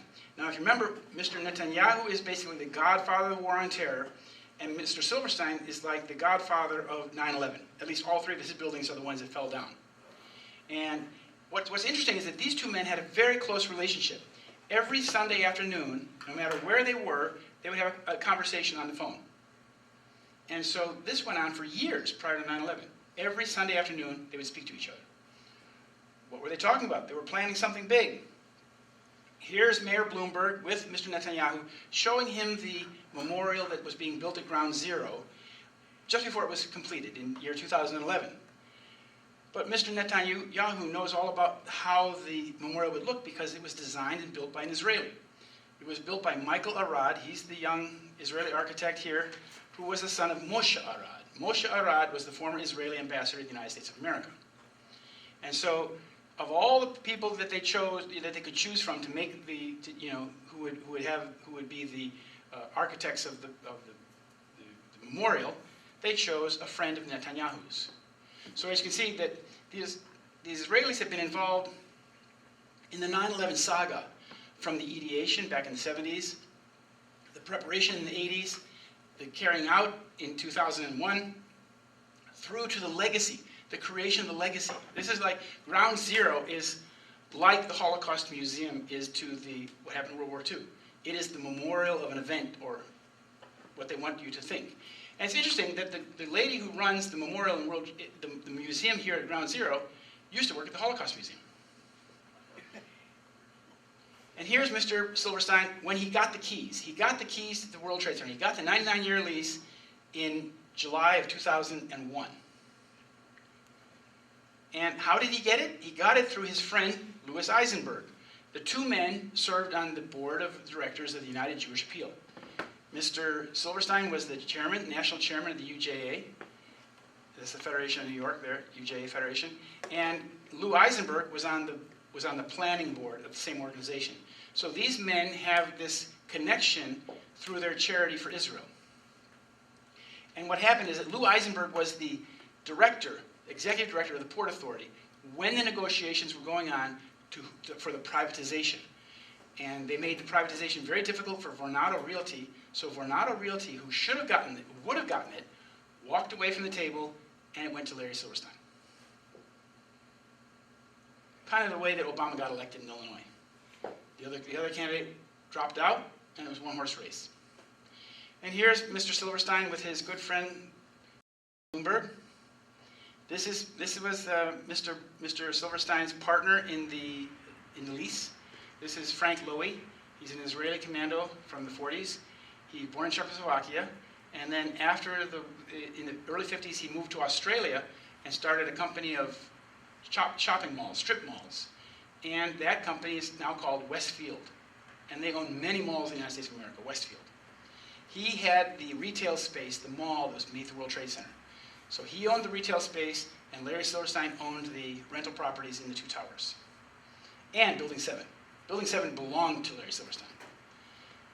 And here's the man who started the whole chain of events, the privatization of the World Trade Center. His name is Ronald Lauder. He's the son of Estee Lauder. And he's very close to the Mossad. He actually funds a school, I think it's called the Lauder School of Government, at the Interdisciplinary Center in Israel, in Herzliya. This is fundamentally, basically what I call Mossad U. The Mossad is based in Herzliya, and they have this school where their former heads of the Mossad have a college, and they teach things. And Lauder has a school there. And he's the one who oversaw the privatization. He was the director of Governor Pataki's privatization effort. And they decided, let's privatize the World Trade Center. Because you see, in order for their plan to go ahead, they needed to have control of the building. They couldn't have the building still be in public hands. They needed to control the actual ownership of the building in order to make sure that their plot would go ahead. Here's Ehud Olmert, the former prime minister with Mr. Netanyahu. They are both members of the Likud. They're both from the Beitar, from the Likud. What's interesting is that the man on the left, Ehud Olmert, was in New York City on September 11th. He was the mayor of Jerusalem, which is a sister city of New York City. He was the deputy prime minister of Israel at the time, yet it was completely kept out of the news. In New York City, when such a high-level dignitary from Israel comes, it's usually on the front page of the news. They talk about it. But in this case, he came on September 10th. Nobody said a word. But I found out about it. And as we know, according to Mr. Madsen, that on September 11th, a Boeing 747 LL was allowed to leave from New York in the afternoon of September 11th at the explicit request and under the guidance of the U.S. Department of Defense. I suppose he was on that plane, along with a couple hundred other people. And here he was. He came back 10 days later and, put up this big show with with Giuliani and Senator McCain and talking about terrorism. But he never said, well, I was here on September 10th, it's funny. Never said anything like that. It was completely obscured. I found out about it by reading the sports page of the Jerusalem Post.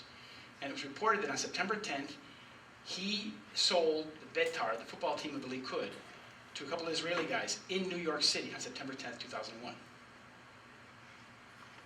So we're coming to the end now, and this was the catastrophe that befell the United States on September 10th, September 11th, 2001. And I don't know what that little bright light is there, but it's kind of symbolic that out of such chaos and devastation, there is some hope.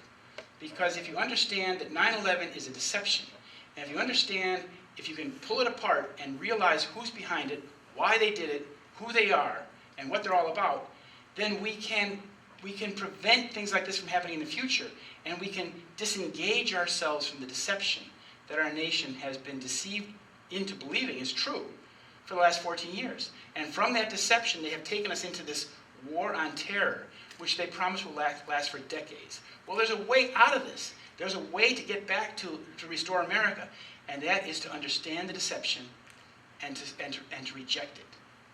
And to tell others that we've been lied to. And that's what the 9/11 Truth Movement is all about. They want 9/11 Truth now, they want prosecutions, they want an investigation.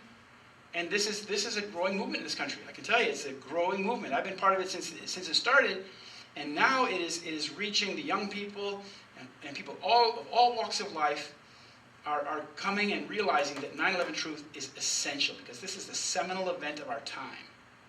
And if we allow ourselves to be deceived about what 9/11 is, then we are letting our entire history be hijacked.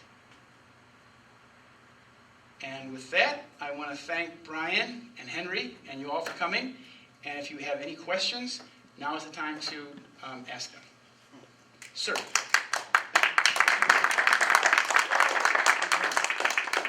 How did your education influence you? My education. History in Israeli and Palestinian history. The thing is that I finished high school. I grew up in the church. I was an altar boy. And I used to go to Mass.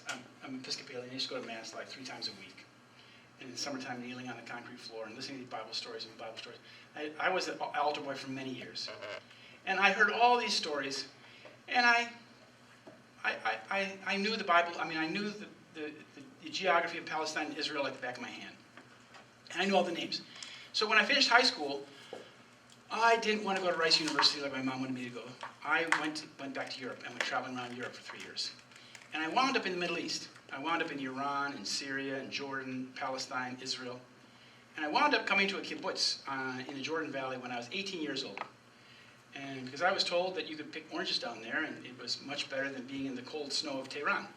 So I went down there, and the I was told that I should ask for Ani Khan, a woman named Ani Khan, head of the volunteers. And Ani Khan in Hebrew means, I am here, Ani Khan. And I didn't know that. So I came to this kibbutz and I said, where's Ani Khan? Okay, you're here. You're here. No, where's Ani Khan? Well, I found Ani Khan and I became a volunteer on the kibbutz. And I was really interested in it, and I liked it. I was picking bananas and stuff, and it was all right. It was off the road, you know. And then I started, I took a little hofesh. I took a vacation. I took a bicycle from the kibbutz and rode from the Jordan Valley all the way down to the tip of the Sinai Desert, and then back across the Sinai, through Gaza, through the West Bank. And I really found it very, very interesting. And that was the beginning of my stay in Israel, which went on, my sojourn in Israel went on for years. I became a lifeguard in the kibbutz, and I got an Israeli girlfriend, and all of that. And then I came back to the United States when I lived in Norway in the wintertime. I'd go to Israel in the summertime, Norway in the wintertime. And in Norway, I lived with a Swedish countess who gave me these books about Israel and Palestine, history books to read.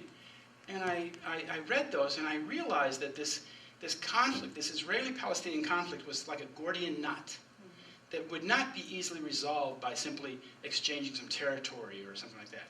It wasn't going to be resolved in that way. It would require something like the sword of God, just like chop that knot in half. And so I realized we're dealing with something very, very serious, and it's like a knot in the stomach of the whole wide world. Yeah. This conflict. So then I came back to the States. I studied biblical Hebrew and Egyptian in Oslo. And I came back to the States, and I wanted to go to college now. And I went out to UC Davis, and I started my career in college. But I didn't stick to it. I would spend a winter and a fall in Davis, and I'd go up skiing in Tahoe, and I wouldn't go back for another year. And then finally, I went to UC Santa Cruz. I got to get this degree done. And I decided, well, the best thing to do is study history, because I'm interested in history. I think it's very important. And this Israeli-Palestinian history, I know so much about it, and this is a very interesting subject for me, so I'll study it. So I studied it at UC Santa Cruz under Professor Terry Burke, who was a student of Bernard Lewis, like most of them are. Bernard Lewis was this guy at Princeton, a Zionist from England, who kind of was the dean of academicians who studied the Middle East in this country. And I went back, in early 1990, when the Gulf War was starting. And Terry Burke had just come back from a sabbatical in Princeton, and he was going to speak at the Federal Building. And when the first words out of his mouth, this is just like 3 months before the United States goes to war with Iraq in 1991. And the first words out of his mouth were balkanization. And he says, Christopher, you should read this book about Yugoslavia, and I should read The Bridge over the River Dream and all that. Well, I studied Middle Eastern history and those courses that I needed to study. But it was like my point of view was like not acceptable. I had a lot of experience in the Middle East, but when I talked about Israel or Palestine or anything like that, it was like my point of view was not accepted by professors. And I remember I had one slide presentation. I did a big slide presentation about the Intifada. And I showed these slides, and the kids in the class were crying, when they realized. But the professors never liked my point of view. And I understand why now, because I was seen as being, not on board the Zionist thing. I was asking questions about this. And my specialty during one whole course was we were studying Iran-Iraq war. I was writing about it daily. And the professor there, she was a Jewish woman, she made it very pointed, made it very clear to the class that my point of view is not the one that they should take away. So I was kind of ostracized. And I found out at UC Santa Cruz, it's a school which is basically, at the time I went there, 1/3 Jewish. 1/3 of the kids came from LA, basically. They came up to Northern California to be green and all that, and live in the forest, in the trees and all that, redwoods. And it was, I saw that my discussion of Israel and Palestine was not only unwelcome, I was called a Nazi, for example, because I was supporting Perot. I supported Ross Perot. And the students would drive by and call me a Nazi. I thought, what is that all about? And it's just, I realized that if this school was a very Zionist school, and UC Santa Cruz is even more Zionist today, but in the university level in America, it is forbidden to have the point of view that I had at the time, that I have about Israel. And for example, there was just before I was going back to the Intifada, I took some journalists over to the Intifada in 1990, just after the war, and just after the 1991 war. I took a couple journalists over there to the West Bank and Gaza Strip. And we took pictures and stuff. But just before I left, the Israeli General Counsel from San Francisco came to speak. I think that's who he was. He came to speak at the university. And I had a sign. I was a protester. I had started a group called the Palestine Support Group. And I had a sign which was basically the Israeli flag. And it was pretty controversial. I put, instead of the Star of David in the middle, I put a swastika. And I said, never again. Because I had just come back from the Gaza Strip, and I'd seen what was going on in the Gaza Strip and the terrible things that happened. And I was trying to explain to people that what the Israelis are doing on the West Bank and Gaza Strip is similar to what happened in World War II. And there was a violent reaction. There was, I mean, you know, the police had to protect me. And when I came back a couple months later, Tikkun magazine had a picture of me, and they said, "Is the anti-war movement anti-Semitic?" And they had a picture of me up in the tree in San Francisco with that same sign. So you see, it's like when you criticize Israel, when you criticize the Zionist regime, when you criticize Israeli war crimes, it is actually considered in America, at many universities, it's worse to criticize Israel than the crime itself. So what did I learn? I learned how strong the resistance is in American colleges to an open and honest discussion of what Israel and Palestine are all about. And I'm of the opinion that, like Alan, that Zionism and Avi Shleim, that Zionism is a greater danger to Jewish people in this country than anything else. Zionism actually puts Jews in great peril. I've seen it. I mean, I lived in Israel. A lot of my friends went up to Lebanon in '82, and they came back broken people, very broken people.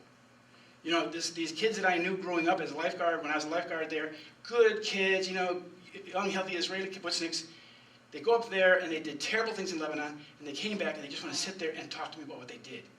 And they, you know, it's just like what we have with the people coming back from Lebanon, or people coming back from Iraq and Afghanistan today. These young American men who just, they wash their hands, but they can't wash the blood off, you know. And they say, "Mom, you know, the boy that you knew is no longer here. He's gone a long time ago." And then they wind up committing suicide because they can't live with themselves. So, you know, we have to have an open and honest discussion of what is Israel, what is our role as Americans and American Jews to Israel, and where do we want to go? If we let these guys, Netanyahu and the Begins and the Shamirs of the world, if we let them decide the agenda for us, it will be much worse than the past. That's a long answer to your question. Are they fundamentalists, those guys? Fundamentalists? No, I mean, it's a very specific question. Yeah, they're not very religious. If you mean religious, they're not fundamentalists. They're extremists. You have to understand that their ideology comes from Jabotinsky. You need to understand Jabotinsky's understanding what New Zionism was. You see, New Zionism, Jabotinsky headed the New Zionist organization. He died in New York City in 1940. When he died, Mr. Netanyahu took over that organization. That was Ben Zion Netanyahu, his father. Is there an element of biblical destiny in this? Well, there is perhaps, but I mean, it's like that is not what inspired people like Jabotinsky and Netanyahu and Begin. Then what did? Well, tell me what did if it wasn't that. Well, what drives these guys?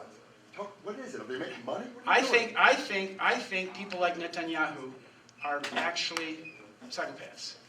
I think Menachem Begin was a psychopath, and there's a bit of psychopathy going on here because you see that Mr. Netanyahu will go up and speak in front of the United Nations, and he will just tell big, whopping lies.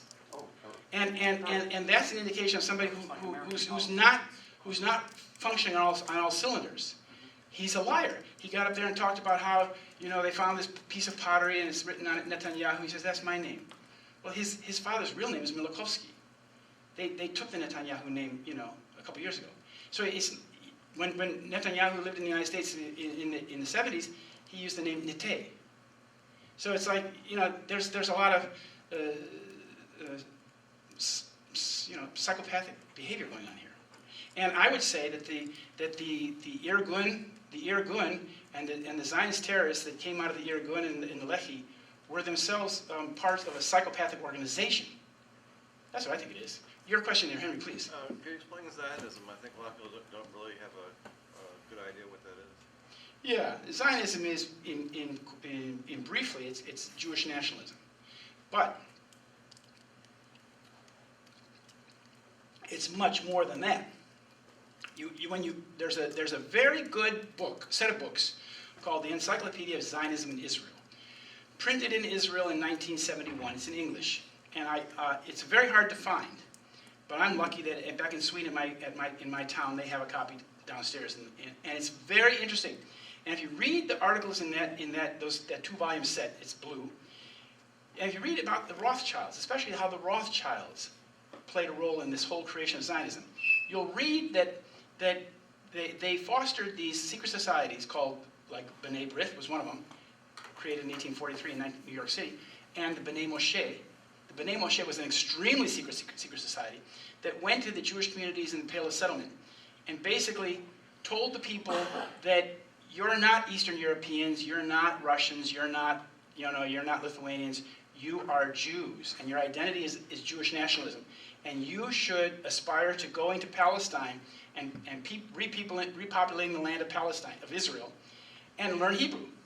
And so this became a big trend in the 1860s, 1870s, 1880s.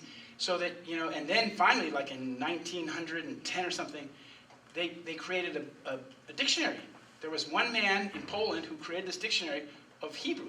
They reconstituted the Hebrew language. They took biblical Hebrew, added water and stirred, and produced a language, a spoken language, which is what Ivrit is today, what people speak in Israel. But they needed people to go there. And the Rothschilds were the ones who were creating all these settlements. The first 30 settlements in Israel were created by the Rothschild family. Rishon LeZion, for example, the first in Zion. That's where Mr. Ben-Gurion was a picker of the grapes for the Rothschilds. And they said, this would be a good candidate to be the president of Israel. And he became that.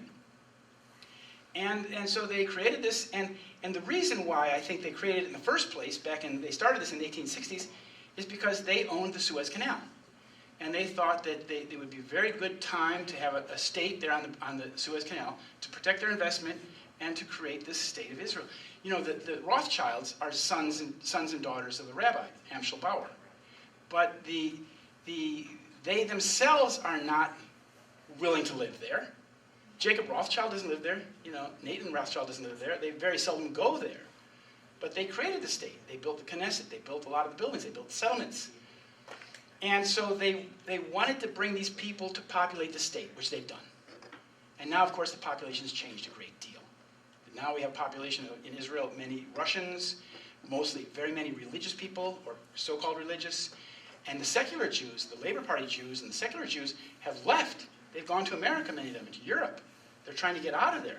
But to answer your question, it's Jewish nationalism, but it has a much bigger component than that because Israel itself is like the operational arm, the fist of the Zionist enterprise, which is international. City of London is the shoulder. Paris, New York, Miami, Los Angeles. Israel is just the operational arm. So these characters who did 9/11, the Israelis who did 9/11, they have support in the City of London. They have support in New York. They have support in Hollywood. So that is, for Israel, the hinterland, to answer your question. Any more questions? Sir. Yeah, I'm wondering to what extent you've looked into the connections with the Bush administration and this whole situation, and I want to connect a few dots first that I think are important. So, when you mentioned that the planning would take several years to carry out this type of an operation, that struck me as important because that means that much of that planning took place before Bush was elected to office. So we look back at the election itself, and many people think it was stolen. They think that because the computers can be rigged, and many of the computer firms that handle the vote are owned by Republicans, and the chairperson of Bush's election committee in Florida happens to be the Secretary of State who oversees the count. Well, if there's no bigger conflict of interest than that, but in any case, then the Supreme Court, who they nominate the justices, goes ahead and gives them the election. So, who does he nominate as chair of this election committee? Dick Cheney. lo and behold, Dick Cheney selects himself to be vice president. Now, if there's not a fix that's in when that happens, so it was preordained that we were going to have Dick Cheney as vice president and Bush as president well before the election took place. Yes. So they already had plans when they came into office that they were going to Yes. invade Iraq. They already Yes. had the 9/11 Patriot Act totally written out. Right. All this stuff is ready to go. Right. So it seems quite obvious to me that they're more than complicit in the whole situation. But on top of that, months before, there was a pipeline going across Afghanistan. Yes. And the U.S. was negotiating with Afghanistan Right. about that pipeline being They completed. wanted to create that pipeline. And they couldn't get an agreement with Afghanistan. Right. And they were told, I think it was, I forget the Yes. lady's name, that said, no, I forget. In Berlin, they were who in said Berlin. it, They were but told. said, They said you you have will, a you, choice. Do you want you will this accept agreement or our you want carpet of bomb? gold, or you will be carpet bombed. Yeah. That was in Berlin. So they got Yeah. carpet bombed. That's right. Yeah, you're talking about, these are some of the some of the first articles I wrote about this 9/11 thing. The pipeline that you're talking about was to take the gas from the Turkmenistan down to the Gulf and also over to the border of India. And that's called the Tapi Turkmenistan, Afghanistan, Pakistan, India pipeline. And that's not being built. They're going back to that. What's interesting is that the oil fields of Turkmenistan are owned by a man named Maiman, M-A-I-M-A-N. He's an Israeli, and he had a very close connection to Turkmenistan, and he actually wound up getting possession of many of the reserves of Turkmenistan.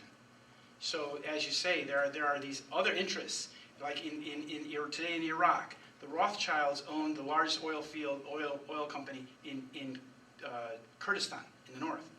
In the Golan Heights, Rupert Murdoch, Dick Cheney, and Rothschilds own the oil company, gas and oil company called Genie, I think, in the Golan Heights, which is occupied territory.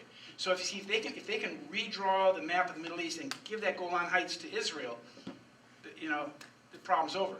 So there's a lot of issues there. I mean, but of course the election of 2000 was given to Bush because the Bushes were on board with this. In the 1979 first time when they talked about at the Netanyahu Institute in Jerusalem Conference, 1979, George Herbert Walker Bush, was the speaker there as candidate for Vice President of the United States. And he spoke and he said, yeah, we're ready to go. We're ready to go. We're ready to fight that war on terrorism, hit them hard. And so this is all kind of like family organization. And if you look at some of these legal companies, these lawyer companies who were involved in the Florida thing, I think Skadden Arps played a key role in that. I can't quote me on that, but I think Skadden Arps played a key role in the Florida, boondoggle. Next question, ma'am, please. Okay. I think it was 9345, Brzezinski wrote Grand Chessboard. Yeah. And Grand Chessboard, he says, along the lines of U.S. full spectrum dominance, it's important to control Iraq, to control Eurasia. So, I mean, I never associated him, or should I, as being a neocon or a dual citizen. I mean, it seems like the Greater Israeli plan somehow fits to non-Israelis who want to create world dominance. Right, So I right. don't see that. I love your whole everything so incredible. Right, but one of I the don't see that part of it. Well, one of the things is that we're going along with the Balkanization plan. We went along with the Balkanization plan of Yugoslavia, right? We were the active partner who created the Balkanization of Yugoslavia. We mean just the The United States, the bombing, the NATO bombing. Yeah. We destroyed Yugoslavia, Right. created Serbia, Montenegro, and all these. Right. And by the way, the Montenegro, the Rothschilds got a big chunk of Montenegro. Oh. The Bay of Kotor, they built a big casino down there. Nathan Rothschild, along with the Libyan son, Gaddafi's son, and Oleg Deripaska, they created this casino resort for yachts in Montenegro, one of the most beautiful ports in the world, harbors in the world.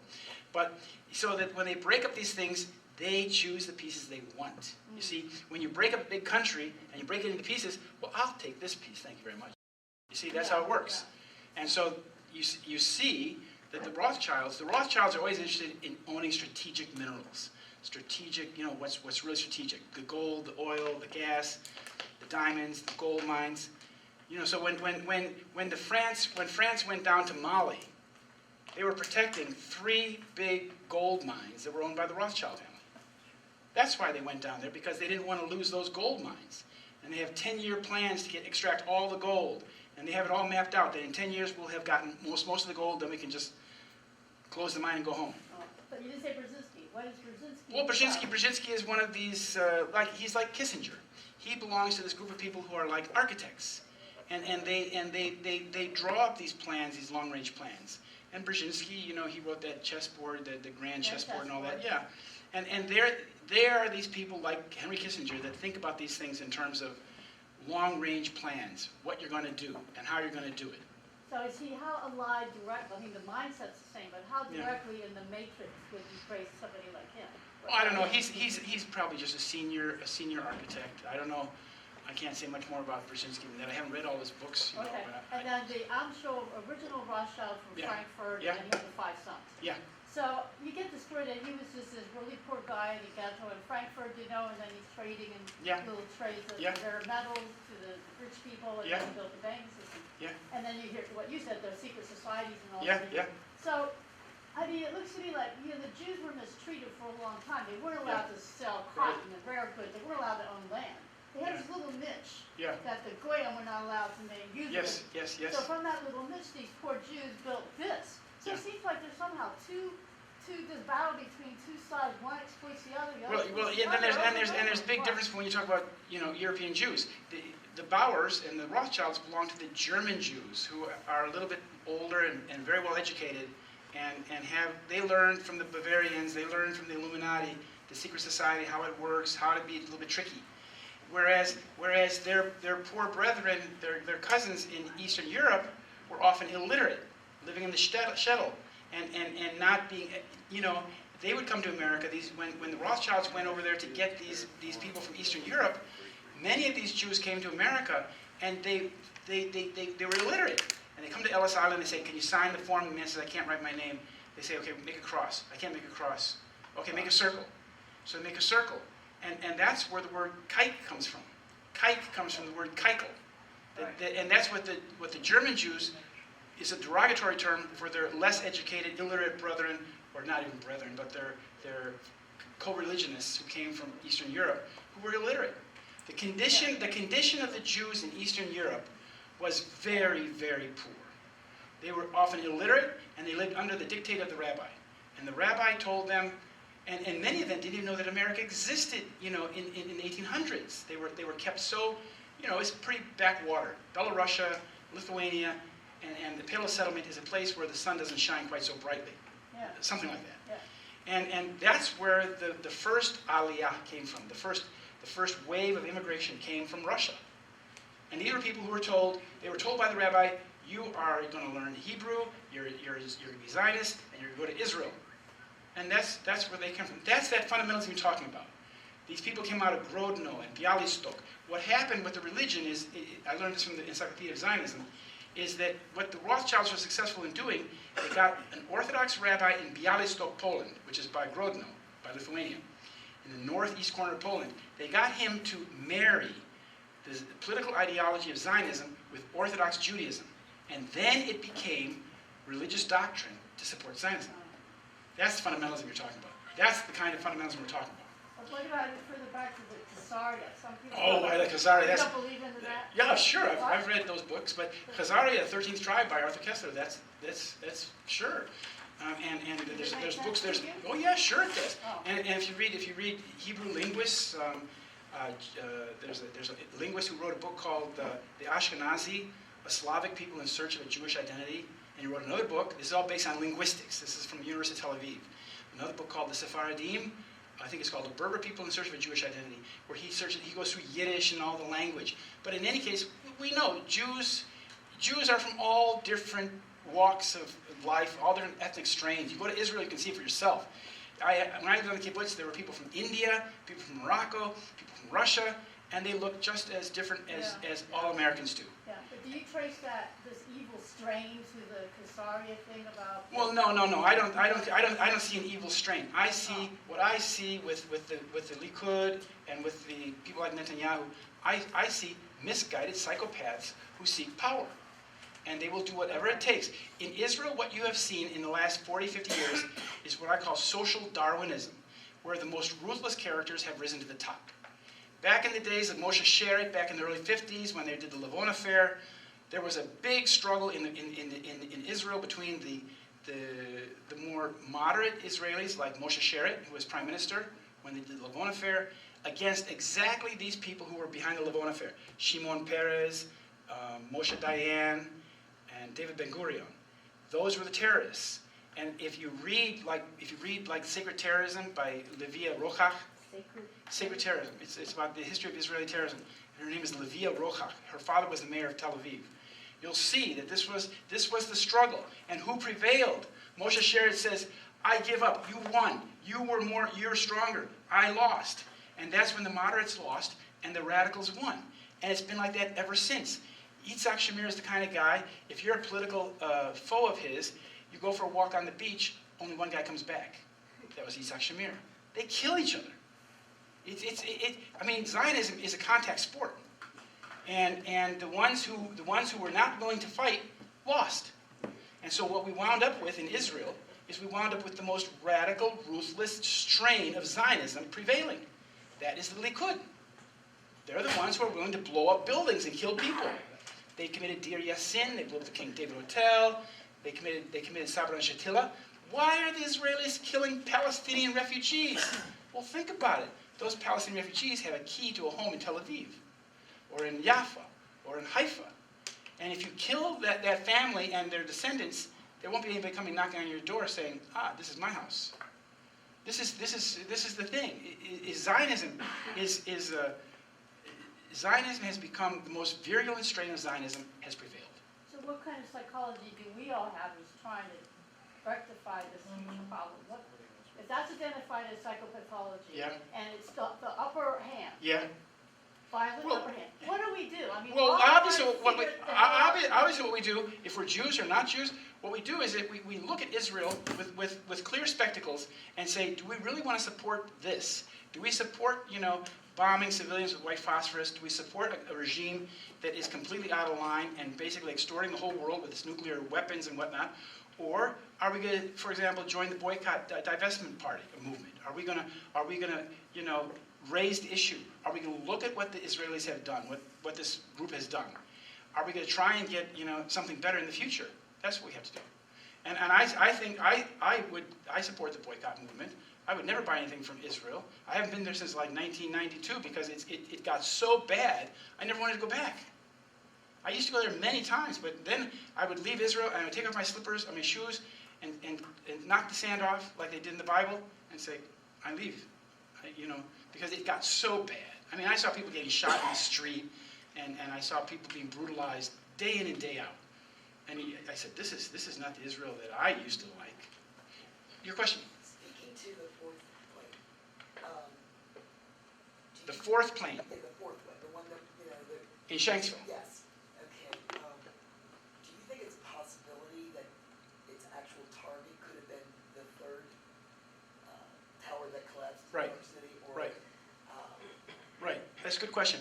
Somebody mentioned that to me before. She's asking about the fourth plane, the plane that went down in Shanksville. She said, do I think that was meant to go to another target, like Washington or Building 7? Or the reason I said the third tower is because it's my understanding that the proximity between the buildings, that tower really wasn't, there should have been no reason whatsoever for that tower to even be in. Yards away, yards away. So. Okay. What I think, about Shanksville, we were totally deceived. We were shown that there's a hole in the mine. We said that's where the plane went. I went to the local newspaper there. I was a journalist, and I went to talk to the newspaper. I called the editor, and I said, I want to talk to you about how you've covered this event. And he said, okay, come in on Wednesday at 3 o'clock. Wednesday at 3 o'clock, I come in there, and I'm sitting down with an active U.S. military guy who has been seconded to the paper to answer my questions. His name, I think, was Robert Lavernight. And I said, Mr. Lavernight, can you explain to me why there are no pieces of the airplane in this hole where you said where we're told the plane crashed? And he said, we have to understand, the ground is very soft. The plane was coming very fast. And so when the plane hit the ground liquefied and swallowed the plane.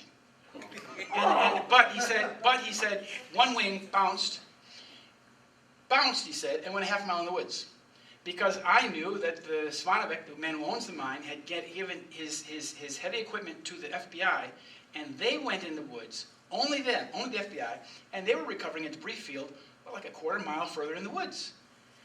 And he told me this with all due, I mean, with complete, straight face. And I wrote it up in the American Free Press, or American Press I wrote it up in, and it's just absurd. Well, so why were we misled about this? And what was in that debris field in the woods?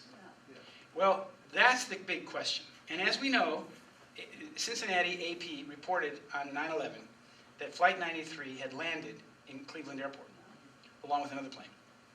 So what I think happened is that the passengers who would have been on Flight 175 and Flight 11 were basically consolidated on one plane that landed in Cleveland. Then there was a culling of the people, and some people were put on a plane, and that plane was the plane that was shot down over Shanksville. And because that plane would have had more people than the small amount that was said to be on the 993, and that debris field could not be seen by anybody, it was only reported in a few local TV stations. They flew their helicopter over the woods. They said, here's the debris field, and you can see pieces of stuff on the ground. And so I called the man who owned the cabins that are in that debris field. His name is Reverend Hoover. He has like 3 family cabins there. And I said, Reverend Hoover, can you tell me why you have not told the American people that the actual crash site is in your yard, your 9-acre parcel? And he said, well, I was trying to cooperate, which is what everybody in that area was told to do. The coroner, who was supposed to be in charge, under Pennsylvania law, the coroner has complete jurisdiction over a crash site. And Wally Miller, a guy my age, tall, skinny guy, I met him a couple times, and he had come into some money. They were fixing up his apartment, his house, his big funeral parlor that his dad gave him. And there were 3 pagers out there, these 3 Hanson brothers, and they said, Wally, tell him what the FBI told you. And I said, well, Wally, what did the FBI tell you? He said, the FBI said, Wally, are you going to be a team player? Which meant, are you going to give us custody of the debris field while you sit over here in a reception center 8 miles away and answer questions for the media and the public and the relatives, which is what he did. So then I called him back a couple weeks later and I said, how does it feel? I mean, how do you justify signing death certificates as the coroner for Somerset County for bodies that you never saw? And he got quite upset with it. He slammed down the phone. But that's what he did. He still signed the death certificates, but he was not involved in the recovery of the body parts. Wow. She and I visited the memorial thing. In Shanksville? Yes, and we had doubts to begin with, but after going there, it was almost a given. It's so, have you ever been there? Mm-hmm. Well, then you understand how, Can't get near it. No. It used to be before they built when they just had the chain link fence up there. There was at that time you were there. They had a chain link fence. That's all they had. Yeah. And the crash site was down there in the corner of the field down there. It was like good 500 meters away. And the guard is there. I said, well, what would happen if when we go there and look at that? He says, you'd be shot. yeah, He said, there are men there in the woods. They'll shoot you. yeah, it's treated like, Yeah. It's like I'll be shot. yeah. If I just go down there to see the crash, I'll be shot. And they were serious, but I mean, this is the bluff. Stay away, stay away. It's the same thing when I would call as a journalist, I was always calling up these agencies. What about this evidence? What about that evidence? Oh, we can't talk about it. There are cases pending. So you see, all of the evidence was suppressed. Now, what happened in that debris field in Pennsylvania, in Shanksville, was that the only people that were allowed to go there during the recovery were the FBI. Even the Hoovers couldn't go to their cabins. So the FBI was recovering whatever was out there, whatever body parts there were. And the body parts were all being put on a plane and sent to Dover Air Force Base in Dover, Delaware, where there's a mortuary that's very corrupt. And there at the mortuary, there was 2 FBI agents who were involved in identifying the body parts. Those body parts they could not identify were simply cremated and put in a landfill. So the Dover Air Force Base mortuary has a long history of just frauding. And so this goes back to 2001. So whose body parts were they identifying? This is where you want to start the criminal investigation. You arrest those guys, those FBI agents who were involved in Shanksville and the mortuary in Dover. And you start there. You just start cleaning up all the people who are involved in the fraud. Because it's a giant fraud against us, the American people. And that's going to take probably a revolution for it to happen. Does anybody else? I want to tell you, if anybody would like to have a copy of my book, I have the book here. This is the basic book, the little book. It's called Solving 9/11, Deception Changed the World. I asked $20 for it, and it presents my analysis in a very readable format. And then if you are really a scholar of 9/11 truth, you might want to get the book called this companion book called Solving 9/11, the original articles. That she has back there. But if you want that, you would have to give me your name and address, and I could take care of that. So, okay, well, I'll sit down up here and sign books for you. Does anybody else have a question? You have a question here. Yes, with your point about Flight 93, for this to be planned, it had to be synchronized, right? You had a script and you had to go through everything. Yeah. Well, the problem with Flight 93 was it left 45 minutes late. Right. Right. So it was out of sequence with the script, and it's the one that supposedly crashed in I think Pennsylvania. that the time sequence, that's why it didn't reach its projected Right. target. And the connection with what, like Building 7 collapse without being hit, was it scheduled for that? And plus, there was Delta Flight 1989 that just, where did it go at the same time? And at the same time, they were evacuating the Sears Tower in Chicago, which was also owned by Larry Silverstein, right? Afterwards, yeah. Yeah, but I mean, there's a lot of speculation. There's you can go, you can speculate all day long about this and that and this and that. But the fact is that 3,000 people were killed, and that our government and our media have covered it up for 14 years. What really happened, and that makes no sense. If we live in a democratic nation, then the media should have conducted their own independent investigation, as they did during Watergate and other similar situations. And the same with the Democratic Party. Thank you. The Democrats, the Republicans, basically all the institutions have dropped the ball. Our media, our academies, our institutions, our universities, our law enforcement, our churches and synagogues. They've all gone along with the official story and left us like the last ones to find out. Huh? That's where we are. The third sector. We don't need to know. Like the New York Times wrote, the public knowledge of 9/11. Well, just be sure that you can know what happened without knowing what happened. Yeah. Okay? That's how they treat us. So, without further ado, any more questions? Anybody have a pressing question they'd like to ask? Then I can come up. You can come up if you'd like to copy the book, and I can sign them for you. And thank you very much for coming. It's a big pleasure.